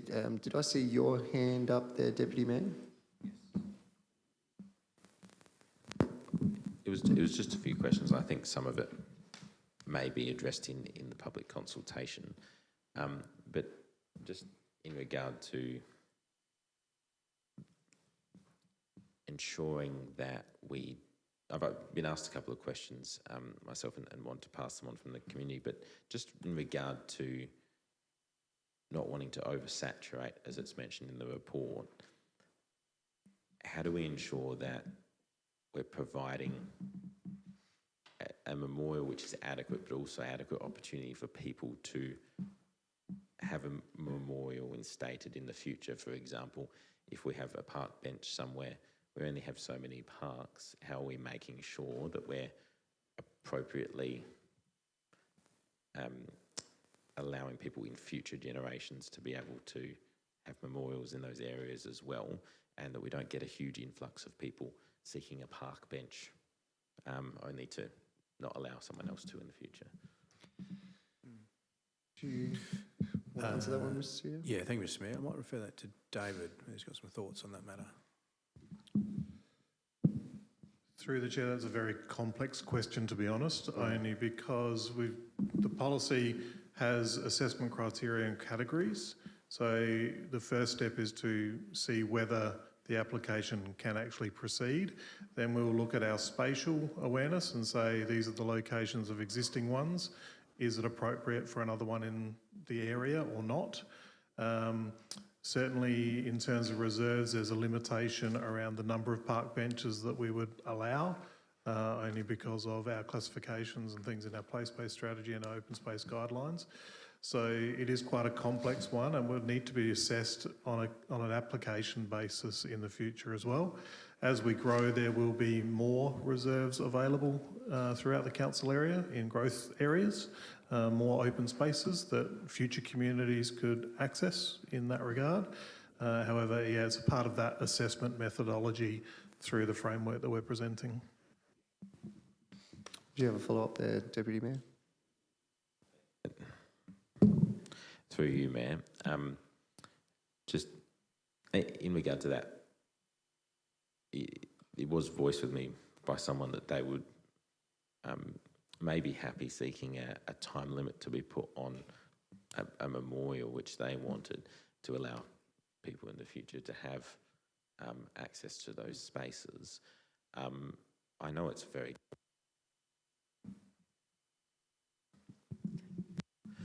very complicated thing to address, but have we turned our minds to what that might look like, even if it's a voluntary opt-in ability to have to open up a space after a certain time limit?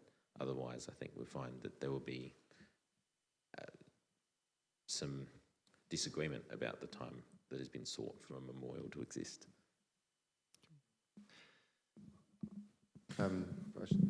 CEO to David or CEO? I was just going to make a comment that I think that's very good feedback that we can take as part of this process, and then we can give it, once we've got the feedback, really give that due consideration. So I'd certainly be happy to lock that in as some initial feedback, if that's okay, Mr. Mayor. In that case, I might just finish there and then probably add some of the comments and questions which I've received as part of the debate, and then hope that they come back to the chamber addressed as part of the final report. No worries, Deputy Mayor, thank you. Any further questions before I look for a mover? There be none. Looking for a mover for the officer's recommendation? You're happy to move that way, Deputy Mayor? Would you like to speak to the recommendation? Or Yes, your yeah, motion? sure. Thank you, Mayor. And this is a really important policy, and it's one which I've had people contact me about as well, because it is something which is close to them, and remembering a person who is significant in the town or has made a significant contribution in the lives of people in our town is something that is incredibly important. It's incredibly important that we do that right. There is also a historical and record-keeping element to this, where it's really important that we have accurate and enduring records of the people that have shaped our town. And so it's a worthy endeavour to have this, but it is an important policy because it does require consistency, and it does once again require that certainty. Some of the feedback I've had already, which I hope to see addressed as we go on, is things like how long a memorial remains for, so there is certainty around that. What the process will look like in terms of procuring a memorial, what the guidance will be from council around what materials are appropriate for use, how people who are not experts in that particular field may go about seeking an appropriate memorial of an appropriate size with appropriate materials that fits in with whichever space they choose to put it in, and also how people will work with council staff to determine where an appropriate space is to remember a specific person. There is some allusion to that in the existing policy, but I think there are still some details which need to be fleshed out, or some guidance that needs to be given as to who and where the discretion will come from to answer those questions when they do inevitably come up as part of the process that people are undertaking to have a memorial instated. So I think it's something I'm happy to send out for community consultation now. I think there will be some quite detailed feedback that we do receive from people, but it's an important one, and I think we do have the ability to look to other councils, because every council will have this policy and these important issues that do need to be addressed.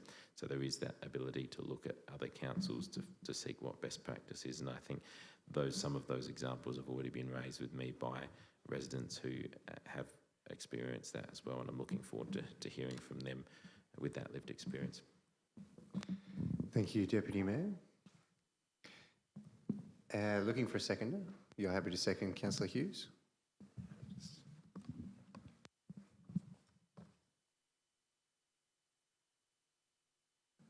Yep, happy to second.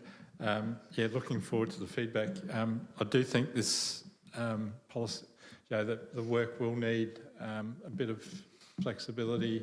It's not an easy area. If it was, we would have had something years ago. Agree with Councillor Deputy Mayor's comments. I do think, other councils certainly do have different policies and procedures as well, but I do think that flexibility as well will be difficult to spell out, but there certainly is something that is something that the community do want, but it does need to be carefully managed as well. Thank you, Councillor Hughes. Any further discussion? There be none. Deputy Mayor, are you happy for me to I'm going to put that motion. All those in favour? That is carried unanimously. Thank you. Moving on to item 9.6. Mr. CEO, did you have some words on this one? Thank you, Mr. Mayor. I'd like to recommend to Council that this report be pulled or removed from consideration this evening. The reason I recommend is that this item placed on the agenda essentially the request of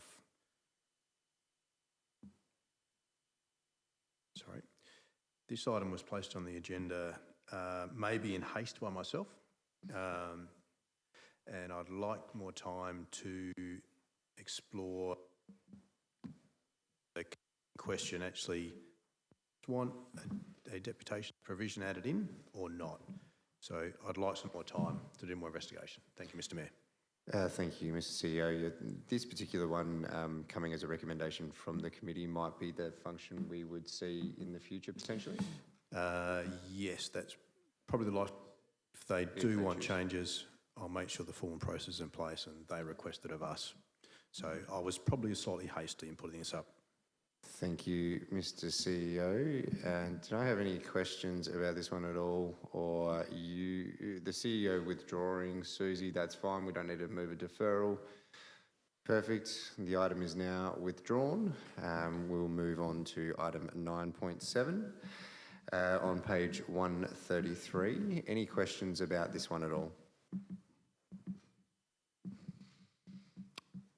Sorry, Councillor Davies. I guess just a quick question around the why these specific timeframes. Mr. CEO? That's a good question, Mr. Mayor. I can admit I haven't got the detail in front of me.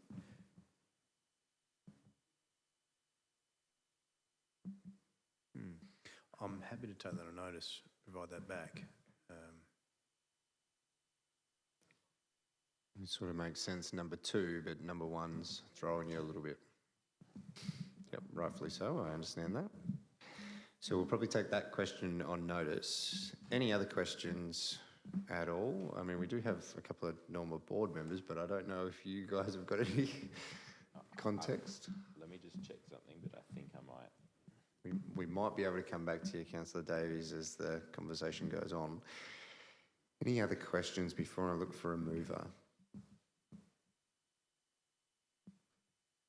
There be none. I'm going to look for a mover for the officer's recommendation.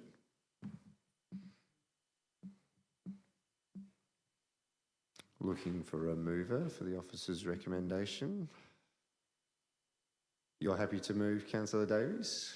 Would you like to speak at all to it? No? Looking for a seconder. You're happy to second, Councillor Hughes. Just before I go to you, Councillor Hughes, Deputy Mayor, did you have an answer to the question at all, being a normal board member? I can attempt to answer that. I'm not 100% sure, and I would have to check, but one of those people is, of course, a staff member, and the other one is a elected member. And in terms of the term of their appointment, it might be the employment versus the election as a cut-off point, which has been made. And so we would have to check that because I don't think it's reliable to take my word for it at this present time. But I believe there is some nuance in there to that. Okay. But please do check and get back to Councillor Davies. We'll still keep the question on notice, but thank you, Deputy Mayor. Councillor Hughes, would you like to speak at all to this? No? We have a mover and a seconder. Any further discussion?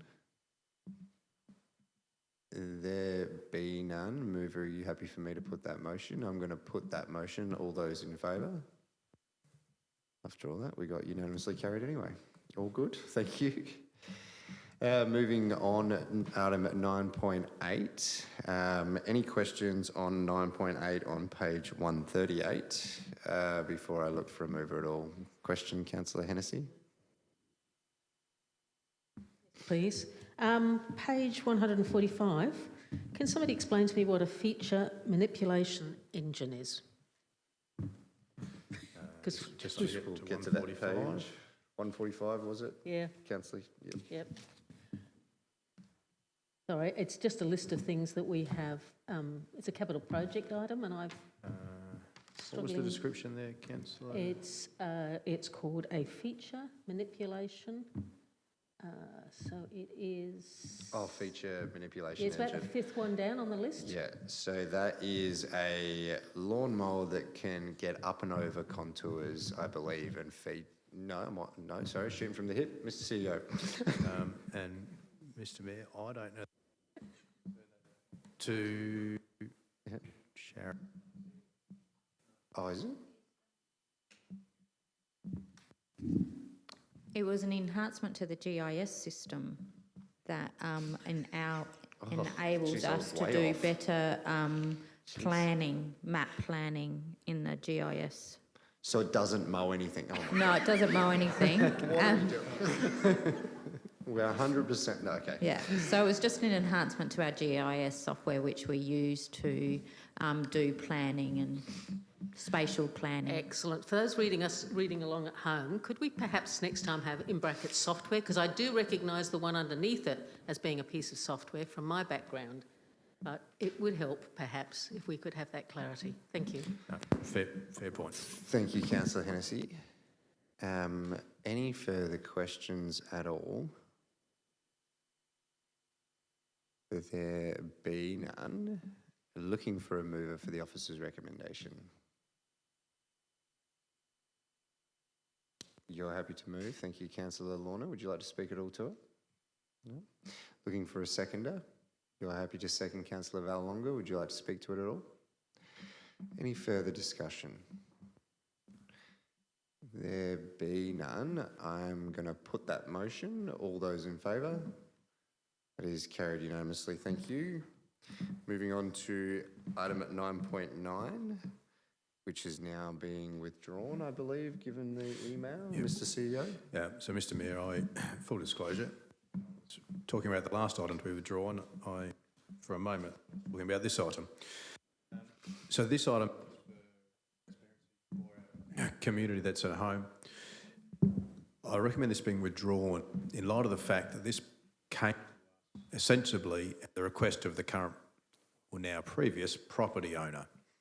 The property is sold, and such the gentleman that sold the property has informed us that it's no longer his concern. And given that matter, given those facts, I recommend to Council that we do not need to consider this. Thank you. Thank you, Mr. CEO. You got a question, Councillor Samble, on that? That being the case, if I may say, Mayor, the persons that have bought the property, we as the council had noticed to us that they wanted to remove the tree because it, was a problem or whatever. Am I on the same page for that? So the person that's bought the place now has got a tree that may be in trouble. So my read of the room is the person that has now bought this property understands the LMA that is tied to the property and decided to purchase it anyway. Who that person is and why they made that decision is their business, but the property has sold with the tree and the land management agreement. Not to say we won't see a future application for removal of said tree, but that's a process that the new property owner may or may not undertake. Okay. Thank you. Okay, moving forward, we are now on information reports, item 10.1, page 156. Any questions about this one? Councillor Hennessy, I see your hand. Yeah, through you, Mayor. Perhaps my question is, this is great, and we take the information and the request or the reminder from the Ombudsman. How do you think the Ombudsman is going to relay this information to past elected members, as opposed to us that are elected members?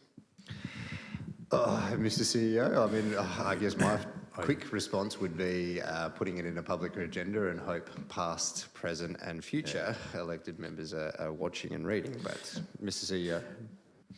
I'm relatively sure the response from the Ombudsman would be they can only deal with current members, and once you cease to become an elected member, you cease to be bound by the provisions.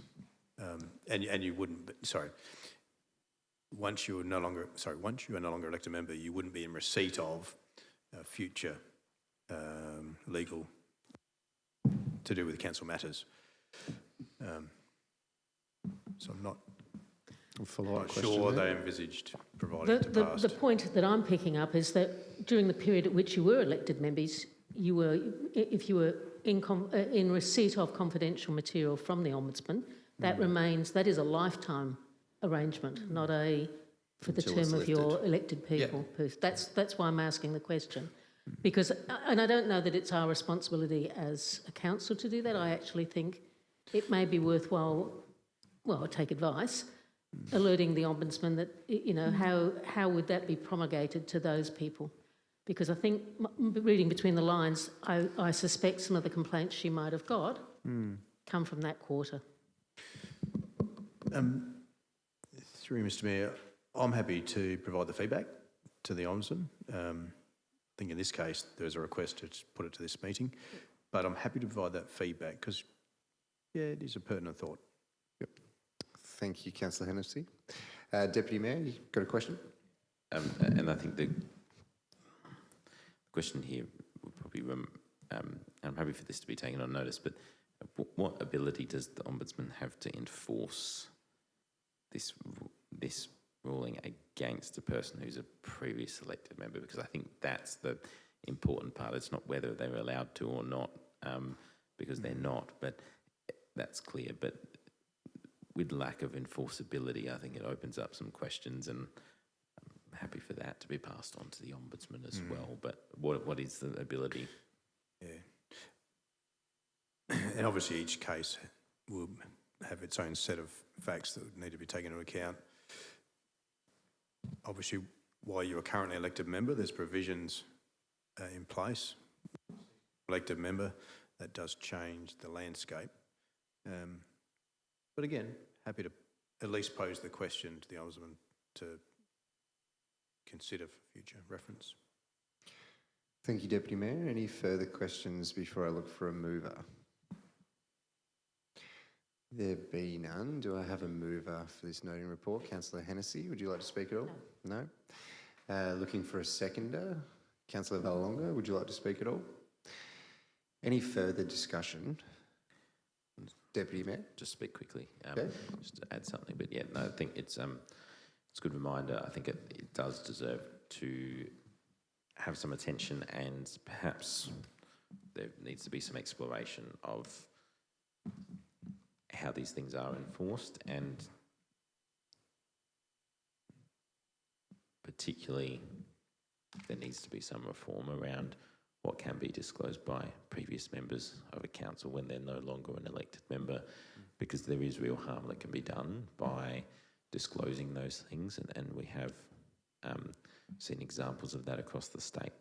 I really hate to see those examples, but I don't think currently there's an answer to those, and it is something which contributes to the undermining of trust in councils when a council is bound by their duty to hold certain information in confidence, and there is someone in the community who is actively lying about what is contained in that information without any ability to rebut it. It does real harm to people who are often struggling or suffering by virtue of a government decision. So it is really important, I think, that we have something in place to make sure that that's enforced by the Ombudsman moving forward. Thank you, Deputy Mayor. Any further discussion? There be none. Councillor Hennessy, would you like to close the debate? You're happy for me to put? I'm going to put that motion. All those in favour? That is carried unanimously. Thank you very much. Item 10.2. Any questions on this before I look for a mover?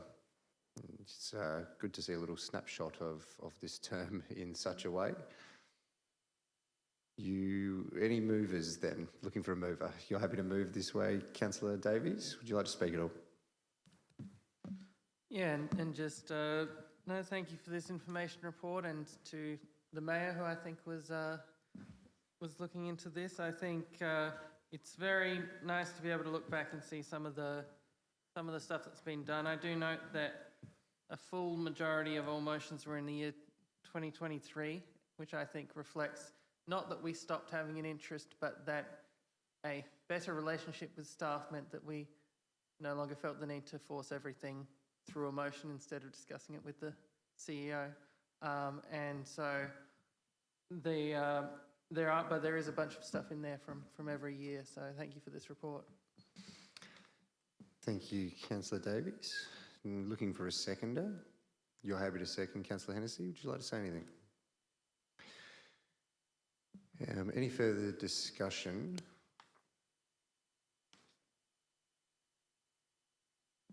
There be none. With the Chamber's indulgence, I might just add a couple of words myself. I think, firstly, thank you, staff, for putting this together. I think it is an important report to be able to, I guess, take a moment to reflect on some of the motions that you yourselves might have put up or even supported on the night.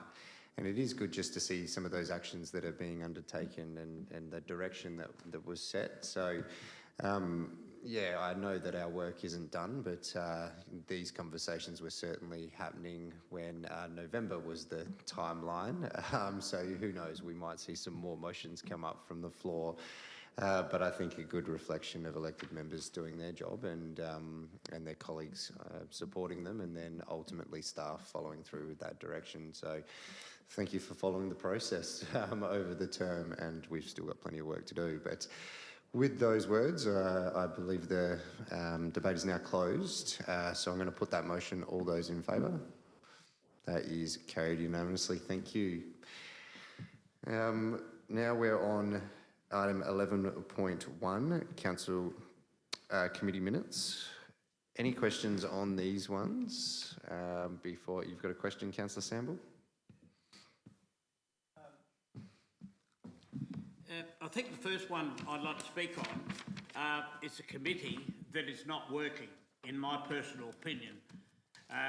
We had the pleasure of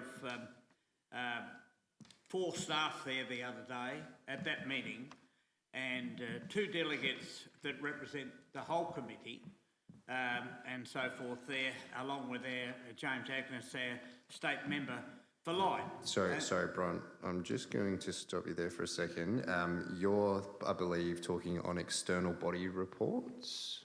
That's where the Ageing Well one is. So, Ageing Well, is that the one that you're wanting to speak to? Yeah, okay. Yeah. So this is item 11.1. 12.1 is probably the one that you want to speak to on that one. So just on item 11.1, any questions on the council committee minutes at all? If there be none, Councillor Davies, I can see your hand tittering. Would you like to move the officer's recommendation and speak to it? Yeah, look, it's, I think most of the councillors will be familiar with this one because I think most of us were at the meeting. So it was a good chance to have a talk with this new committee and work through some major issues. Thank you, Councillor Davies. Do I have a seconder? You're happy to second, Councillor Hennessy. Would you like to speak at all? Any further discussion? I've just got Councillor Hennessy as the seconder. Oh, no, that's okay, Susie. All good. Any further discussion? There being none. Councillor Davies, you happy for me to put that motion? I'm going to put that motion. All those in favour? That's carried unanimously. Thank you. Now moving on to external bodies reports. We have the officer's recommendation there, and item 2. Councillor Samble, would you like to ask a question? Yep, thank you, Mayor Nathan. The committee I'm referring to is the Ageing Well Advisory Group Committee. For quite some time in attending to it and so forth, very valuable staff attend there each time and organise the meeting professionally. We had the top jock there, Andrew, there the other day, who spoke about what what the council does. We had a new member, James Agnes, who spoke about and answered questions and so forth. But I've really got to say personally, the value of that meeting to take up the time that it takes up and for what it is for the community, I would like council to have a re-look at it, because sadly the people that do attend there, and they are the people that run all of our nursing homes and elder care, Southern Cross, Gawler home and so forth, are all saying the same thing, you know, what's this meeting all about? And it doesn't seem to have any direction, and I won't ask Andrew to say if he doesn't want to, but there seems to be no value. It is my personal opinion, it is a waste of time committee for our town that has such a lot of support already that we give to the community. So, Councillor Samble, I'm probably going to take that more as a debate, like speaking to the item, but I will try to pull a question out. Mr. CEO, if we did have the appetite as a collective to re-look at this or any other group, what is the process around that? Maybe that would help Councillor Samble. My first thought, Mr. Mayor, is that this is something that when an incoming councillor comes in, you have an opportunity to set in place or not put back in. So it may be easier to let this run to the end of the term, and then the new council can determine whether they want to put it back in place. That would probably be my advice. Okay, thank you, Mr. CEO. Look, I might go to you when we open up the debate, and Brian, I think you're passionate about the item. Sort of planted the question. Yeah. And as I'm a chairperson of the Elderly Centre, I would just like to say the Elderly Centre Committee, we have a new lady in charge over there, and she's a fantastic person, and she's making the older people get up and run around the hall now, and we're very, very happy. And to me, that area is covering for this other area too. And I'm thinking of the valued staff that are involved in this committee. The first one I spoke of, it seems to be a waste of their time. So thank you. Okay, thank you. Looking for questions before we move into debate. Any further questions? You've got a question, Councillor Lorna? Yes, question, just a question in regards to what Brian's getting at. Are we having any reports from anybody else that it's a waste of time, they don't want to turn up? I haven't received any personally, Mr. CEO. Are you getting any feedback anecdotally about this one? I personally haven't, but it might be worth just asking Andrew whether he's had any feedback.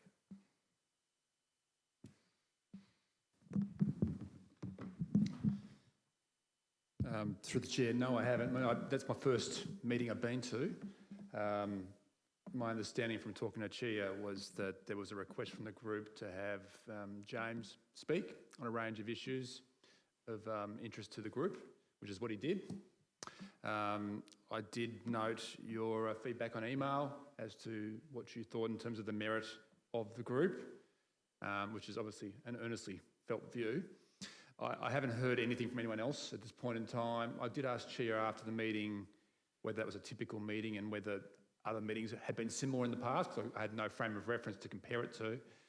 But I got the feeling from her that the group was generally considered to be a productive group, and that there were a range of issues. You know, there's an age element to the community, as you know, and there's a range of adopted strategies that council has, and this is a place that we do talk about those things.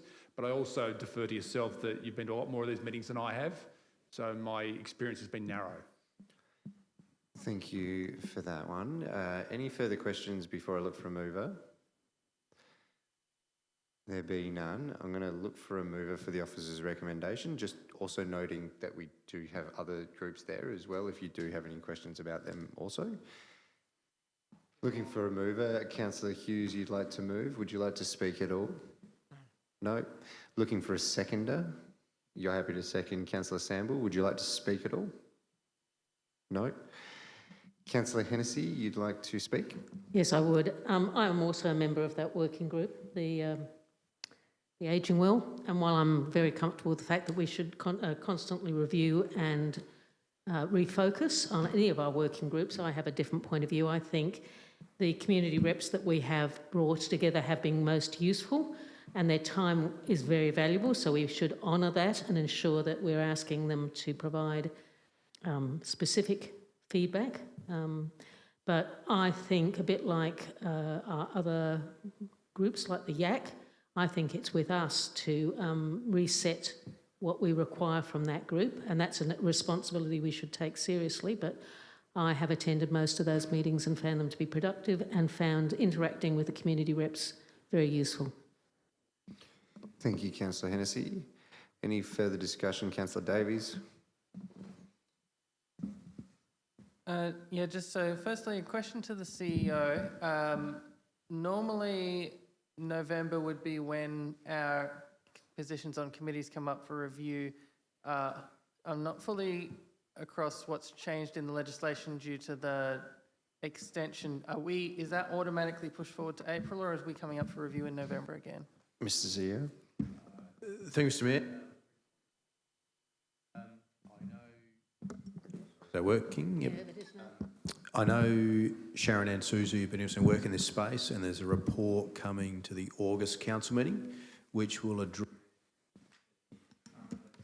a legislative state of play and also bring to the fore that question you just posed. Thank you. Thank you, Councillor Davies. Any further discussion? There being none, Councillor Hughes, are you happy for me to put that motion? I'm going to put that motion. All those in favour? That is carried unanimously. Thank you. We have questions on notice. I have Neil listed. We'll move on to questions without notice. Members, Councillor Davies. I'll ask Councillor Hennessy's question for her. When are we fixing the microphones? Thank you, Mr. Mayor. I don't think it was just Councillor Hennessy's question. Really? You can't hear you. And how ironic. It's not funny, but it is kind of. No, I was trying to work out where I can insert a little update from David. David has been working hard on this one. So with your indulgence, Mr. Mayor, let's ask David to give us a project update. So through the chair, we have a contract awarded. We have the contractor coming on site on Friday this week to commence their work. However, supply chain delivery of items, we're not looking at installation until late September, October, just because of the delivery timeframes, despite the fact they were ordered about 3 weeks ago. And a follow-up from that, while they're on site, can we get a bit of a Band-Aid applied to get us through? We've got, how many public meetings until then? So through the chair, this is the Band-Aid. Really, to be honest, there's no alternate option than the radio mics that we have in the room. There are complications with the number of mics and frequencies and those sorts of things. So it does pay to turn on and off your microphone rather than leaving it on the whole time so that they're not competing against each other the whole time. But unfortunately, this is what we've got. Okay, thank you. Any other questions without notice? Councillor Lorna? Back onto that about these, then we don't argue and all talk at the same time, so can't we have one between two people and just not have so many mics here? Yeah, I mean, one between two people, and as we see tonight, we've got two microphones up here and there. And one's working and one's a bit fickle, so maybe some, absolutely. Okay, any other questions without notice? I just can't come to the point. I go to a lot of meetings in different places. I go to 3 different council meetings, and I have never, ever seen anything wrong with their PAs. The point of lapel, I'm not sure what you just said a minute ago about being in touch with Susie over there, but obviously there's something to do with the way the speakers work. But like the other night, for instance, I had to was guest speaker and did the handover for the AGM for 170 people in the room at the rec centre, and the PA system was perfect. And I just, when I see what it's going to cost to replace these things, I just can't seem to put my head around the point that we don't use a lapel or some other thing, or even go to the other councils. I mean, Barossa Council the other day, there's nothing wrong with their PAs. I'm just wondering why we're making so many mistakes. This is the third time. So I'll have an attempt, Mr. CEO, and then you can add in. This particular system that we have is a reaction to the system that had been working for many years prior to then ultimately not working. And it came to the point where the drop in and out of this is still more consistent than our last PA system, but the complexity of channels and the like, I am told, not an expert in the space, but it is about the conference ability, which that's what we're doing right now, is just a conference ability, but it's also about the streaming. So live broadcasting adds the other layer of complexity to the system, and it also is not something that we set in place because this is a multi-use room as well. So the pack down and pack up function is something that also needs to work with the system moving forward. Have I done that justice, Mr. CEO? Okay, I think, yep, no worries. We're happy with that. I'm seeing nodding. Okay, any other questions without notice? If there be none, we have motions on notice. Councillor Lorna, I believe that your presenter is not here and you'd want to defer? Yep. Councillor Lorna is choosing to defer his motion to the August meeting.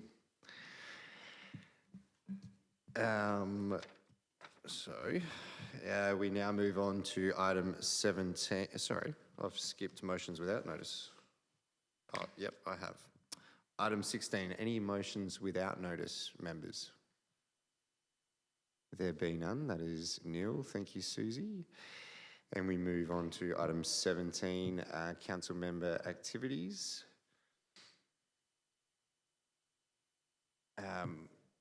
Yeah, no, that'd be great. I'll quickly gloss over these. I know there's always a bit of a list.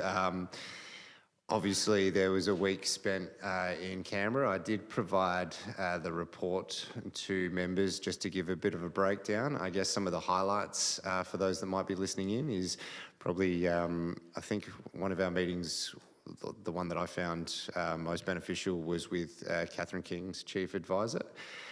Some of the takeaways there were just about some of the up-and-coming grants and what they might be purposely labelled as they go through. And surprise, surprise, it's consistently tied to the needs of new housing coming online and what that actually means in connecting communities and all the like. I'm preaching to the choir when I say we know it's more than just blocks and houses that are needed to form communities.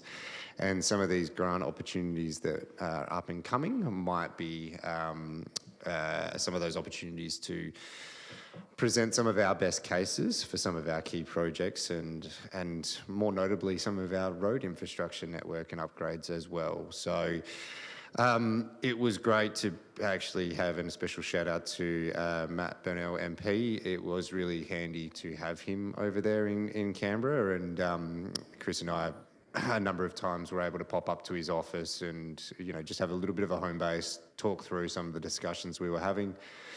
It's always a handy thing to be networking with other mayors and CEOs.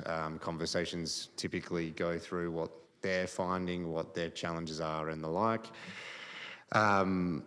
But yes, look, I would have loved to be able to come away, and I'm sure the CEO would be exactly the same, with blank checks that we could fill in. But it became very obvious early in the piece, and this is my first year where I was over there in a sitting week, that going over there as Mayor and CEO, you are pretty much competing with the rest of the nation that send over their Mayor and CEO, which is a very large amount in Australia, to try to have the conversations you want us having by the directions that the chamber sets. So there are some more conversations I think the CEO and I will keep on having about other opportunities to lock in some of those conversations we know we want to have. And working through Football and Associated Sporting Club, this was one that hadn't happened in a while, so it was good to have some of those touch points, and especially with, we hadn't had a proper one since the state government election. So having James Agnes there and understanding what that group was and what we hope it to be was good. We're also working through our meeting with Transport Needs through the state government and with the ACT members, an advocacy piece that they've been leading the charge with, which I'm more than happy to keep on helping. It's been great conversations, and I think we're learning a lot on both sides. I'm also heartened to hear that the feedback that we're providing through that avenue to our local MP is feedback that he is getting from other avenues and other groups and other community members. So certainly front and centre, the gaps we have in public transport more broadly. Williston, so Sponsors Day, it's Sponsors Day and handover season, it feels. Most weekends these things are on, and it's always a pleasure to see these groups in action. Touching on Sponsors Days, Williston was the more recent one that I attended, and I was lucky enough just to, I guess, speak in front of the room of the business owners that get behind their club and their community. And it's also really heartening to see this, like, very similar logos on the Williston banners that are on Trinity Old Scholar banners or other Sporting Codes banners. We do have a lot of A-grade sponsors here in town that get behind more than just one sporting club. So it was good to see them acknowledged. Gawler Lions Club handover dinner. These service groups, is always great to hear what they've been up to for the last 12 months. The past president now handing over to the future president their 12-month annual report. We all know what they do, but I think sometimes we do take our service groups for granted more broadly, and they're always looking for more volunteers, and they bat above their weight. They're above, service above selves is just a general theme throughout those service groups. Gawler BMX Club World Championships. This was great to be able to talk to the riders that we have here in our Gawler Club that are competing or have now competed at Worlds in Brisbane, and that is not a national event, that is a world event. And it was actually really good, and I was embarrassed to admit this, but we had people coming from the Gawler BMX Club that had competed in this before and have national plates and all sorts, and state plates, and we have a lot of good talent coming through that club. And it was good just to be invited along and see a little bit of an open session. And they tried to get me on a bike, but I was thankfully not dressed for the occasion, otherwise that could have ended badly. I made it to Parliament House for the signing and joined my colleague, Councillor Hennessy, as well as one of the award recipients. Congratulations once again. For the Philippa Dean Awards. It was the inaugural, but it was, I think, well attended down there in Parliament House. And it was great to be in a room with a bunch of our female contributors to our community.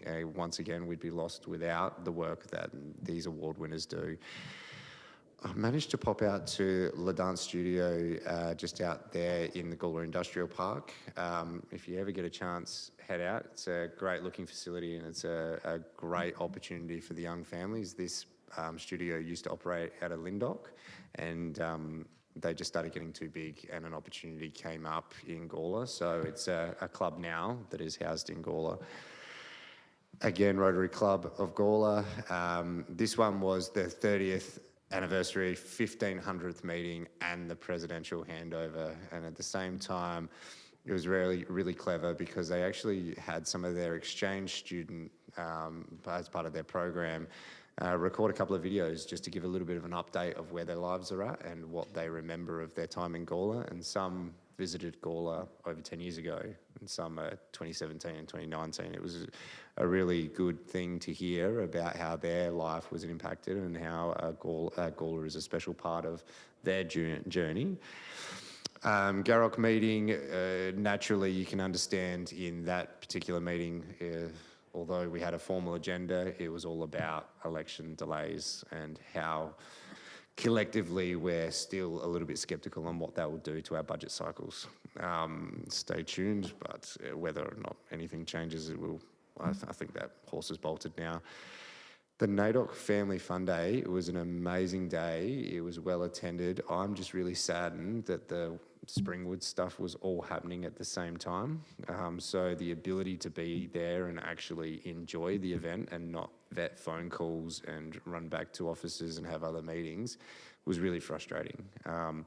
But I know it was well attended and it was well hosted. Trinity Old Scholars, I won't touch on a Sponsors Day. I think we were, but same again, businesses supporting their and championing their community groups, their clubs.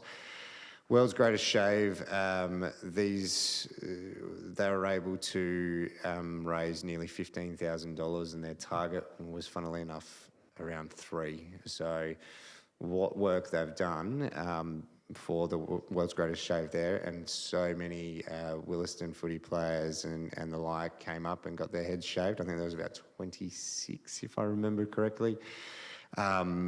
And the whole club room was packed because they strategically did it, I think, after a training session as well. So good on Williston Football Club for getting behind a great cause, and also special shout out to Jim Good and Karen McCall, who I know were pivotal in leading the charge of getting everyone together for this.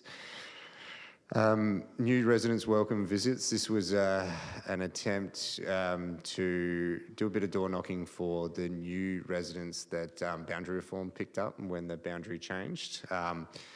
We're hoping to get visitors packs out, and we are getting visitors packs out. There was a smaller window. Once again, the Springwood thing took some priority last week, but I was able to get around and knock on some doors and hand over some welcome packs. And it was actually better received than what I thought it was going to be in some cases. So, but it was good just to be able to get out and say welcome on behalf of us. I've already touched on the Philippa Dean award reception because I just realised that the signing and were two different events.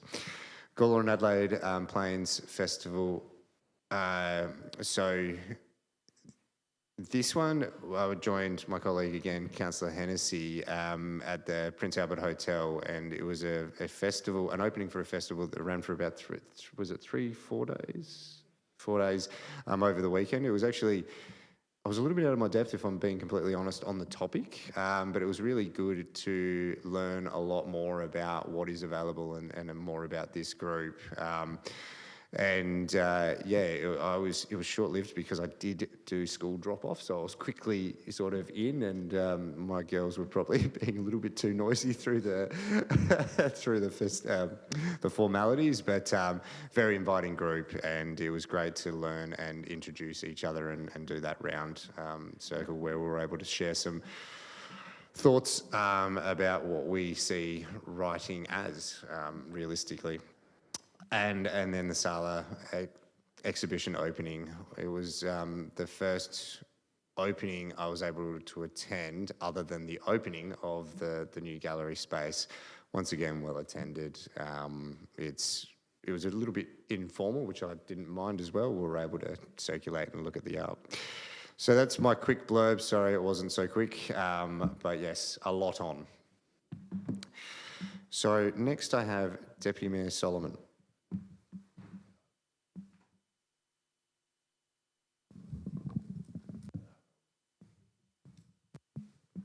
apologise again to Susie because I have just sent them through and I was thinking about it this morning and I should have done it then.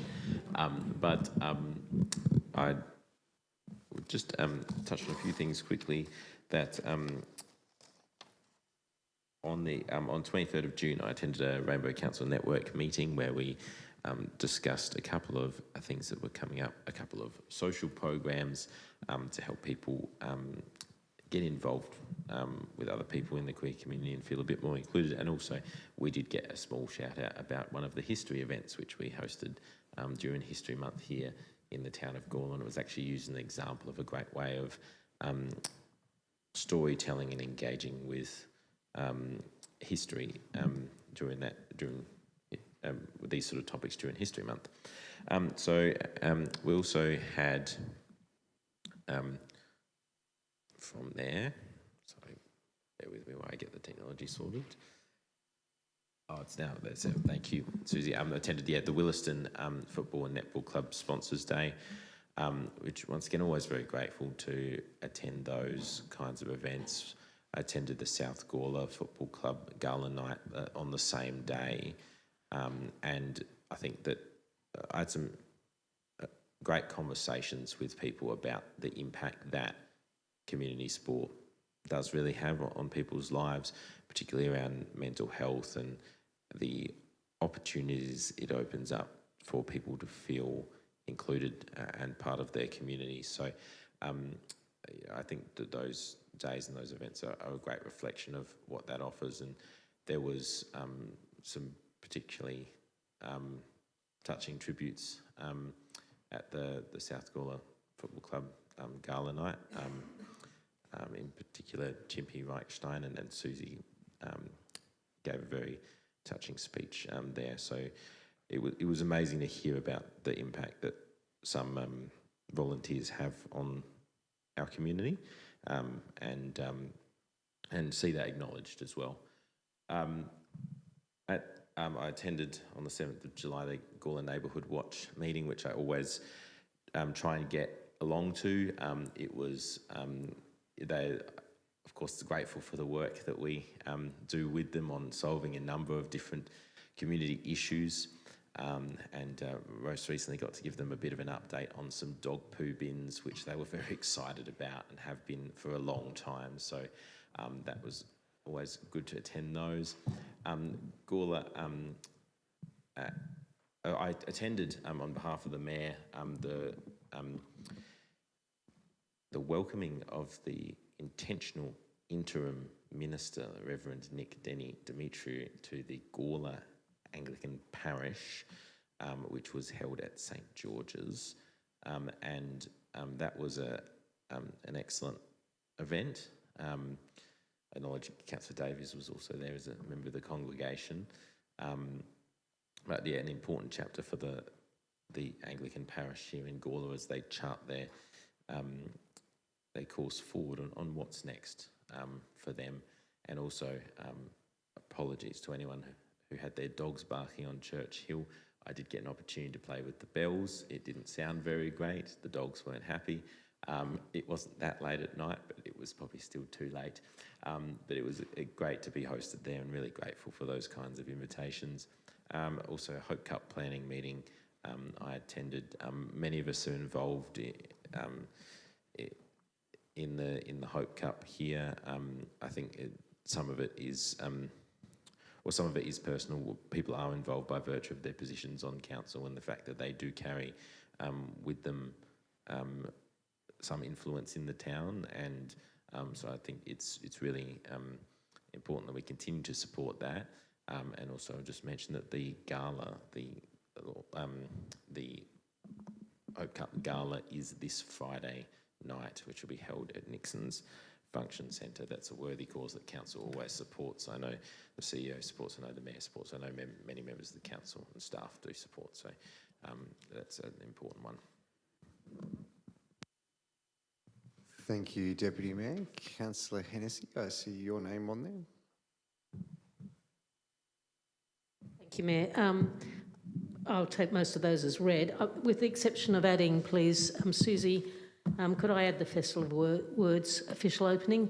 You've spoken about it, Mayor, but I'd just like to highlight that fairly small group of people have been running that for 30 years and always attracting people to their 3 or 4 day event. One of their sponsors, who actually often appears and runs a stall, is Wakefield Press. And I did notice that Wakefield Press, who send a newsletter out to more than 3,000 people around Australia, gave a 2-page plug to Gawler and the Prince Albert Hotel, talked up how nice the meals were, but also just kept also linking to some of Gawler's history. So small events like that run by volunteers actually have quite an impact in bringing people to Gawler. The Gawler Quilting Circle, the first of the many celebrations that's going to occur, I attended that, and there will be another large one in August. That's a group that actually started here in the library all those years ago, so it has a strong connection with this building. And lastly, the Gawler Co-op, which is a new venture, and runs a business called Turtle Books as part of the Verdoulis Centre, and a new and re-established Verdoulis Centre. That had its first AGM and will be continuing. So that was a bit of a celebration for a new venture in the town. Thank you. Thank you, Councillor Hennessy. Brian Sample, I've got your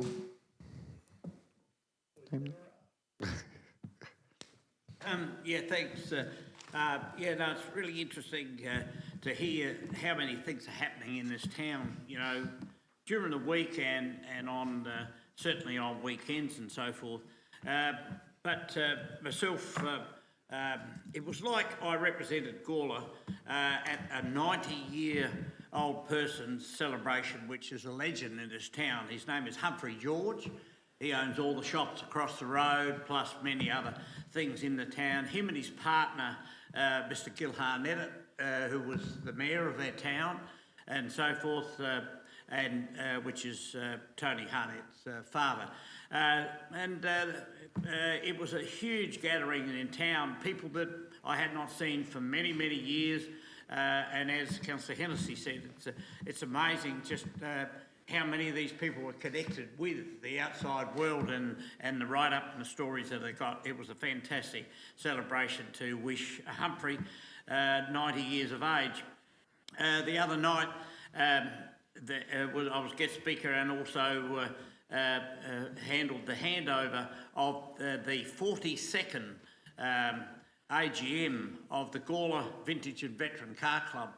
And accolades were all around the room about the great help that Andrew and David and his team are doing with the new club rooms and that sort of thing. There was a bit of controversy about the way the form was filled out by the club. They just made a few boo-boos, but thank you to council as to, and they're very appreciative of.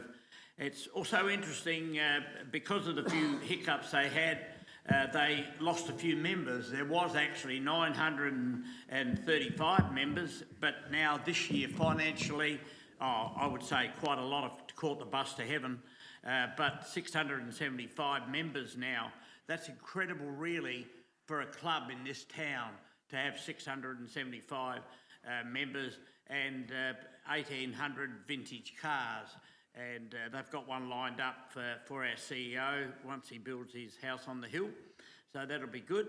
And the NAIDOC Week events and things, yes, they were good. Sala the other night at the New Art Centre up here, very small, but, you know, the people I met there, and the Bunyip was very supportive being there, taking photos, and James was there as well. So our local politicians certainly getting involved with us. As you see, the signs are all up around the Gawler show, but I find it hard to find out what's going on. I mean, it's only 3 weeks to go, you know, and so I'm a bit sceptic about how things are going to be there. Now, this is going to be the highlight. Friday night, the kid comes back to Gawler. Ethan will be back in Gawler on Friday, his father's birthday, but everybody's got to get out of bed at 5 o'clock on the 14th of August, because have a guess, we're going to the whole of Australia and the world because the ABC is going to be here and everybody's going to be on it. They want the Mustang out the front and a few other things, and whether Chris can get another Harley or what. But the ABC will be reporting from this town of Gawler. And if you watch the ABC like I do, I lay in bed till 9 o'clock in the morning and have a second coffee. And they've been talking about coming to Gawler, South Australia on the 14th. So get ready for it. But Ethan will be here on the weekend, so I hope you're ready for him. Thank you. Well, thank you, Councillor Sample. Councillor Davies? All right. Yeah, well, Councillor Sample was branching around a USB, so I'm glad there was no presentation. But I went to a couple of things that are committees I've been appointed to by council: the Gawler Community House and the Gawler and District Governing Council. The Gawler and District, I believe, is having a ministerial visit soon from the new Education Minister, and so that should be quite interesting. I went to the film screening of the Gawler youth film, which I think went quite well, and the youth got the chance to talk about their experiences with the filming. Let's see. Well, I went to a few things that have already been covered, and this Friday. Not only will Ethan be here, but the town band is also going to be performing here in the Civic Centre, and they do a great show every year. So if you haven't booked in for that one, you can take a look. It's this Friday.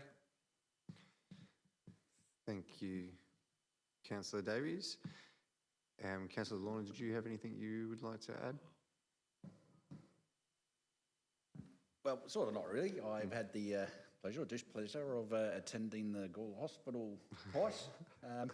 Not on any planned visit, but I'd say, the facilities there are quite good for what we got, and the nursing staff there are absolutely fantastic, and they've helped out.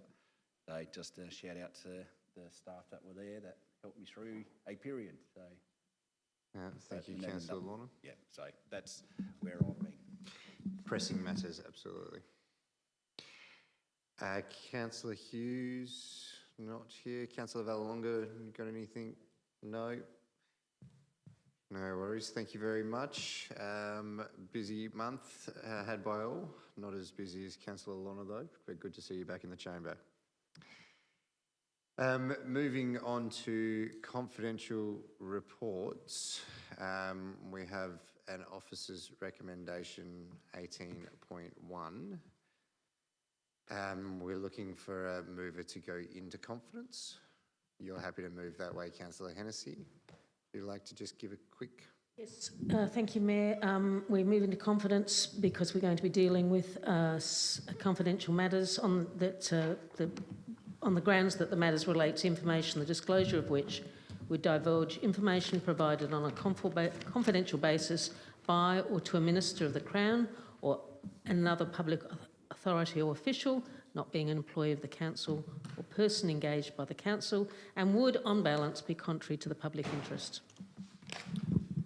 Thank you. Do I have a seconder to move into confidence? You're happy to move that way, Councillor Sample. Any discussion? There be none. I'm going to put that motion. All those in favour? That is carried unanimously. Just give the minute taker a time to catch up.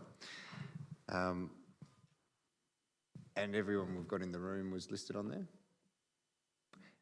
Yes, for those that are tuning in, we are now going into confidence, and we will terminate the stream.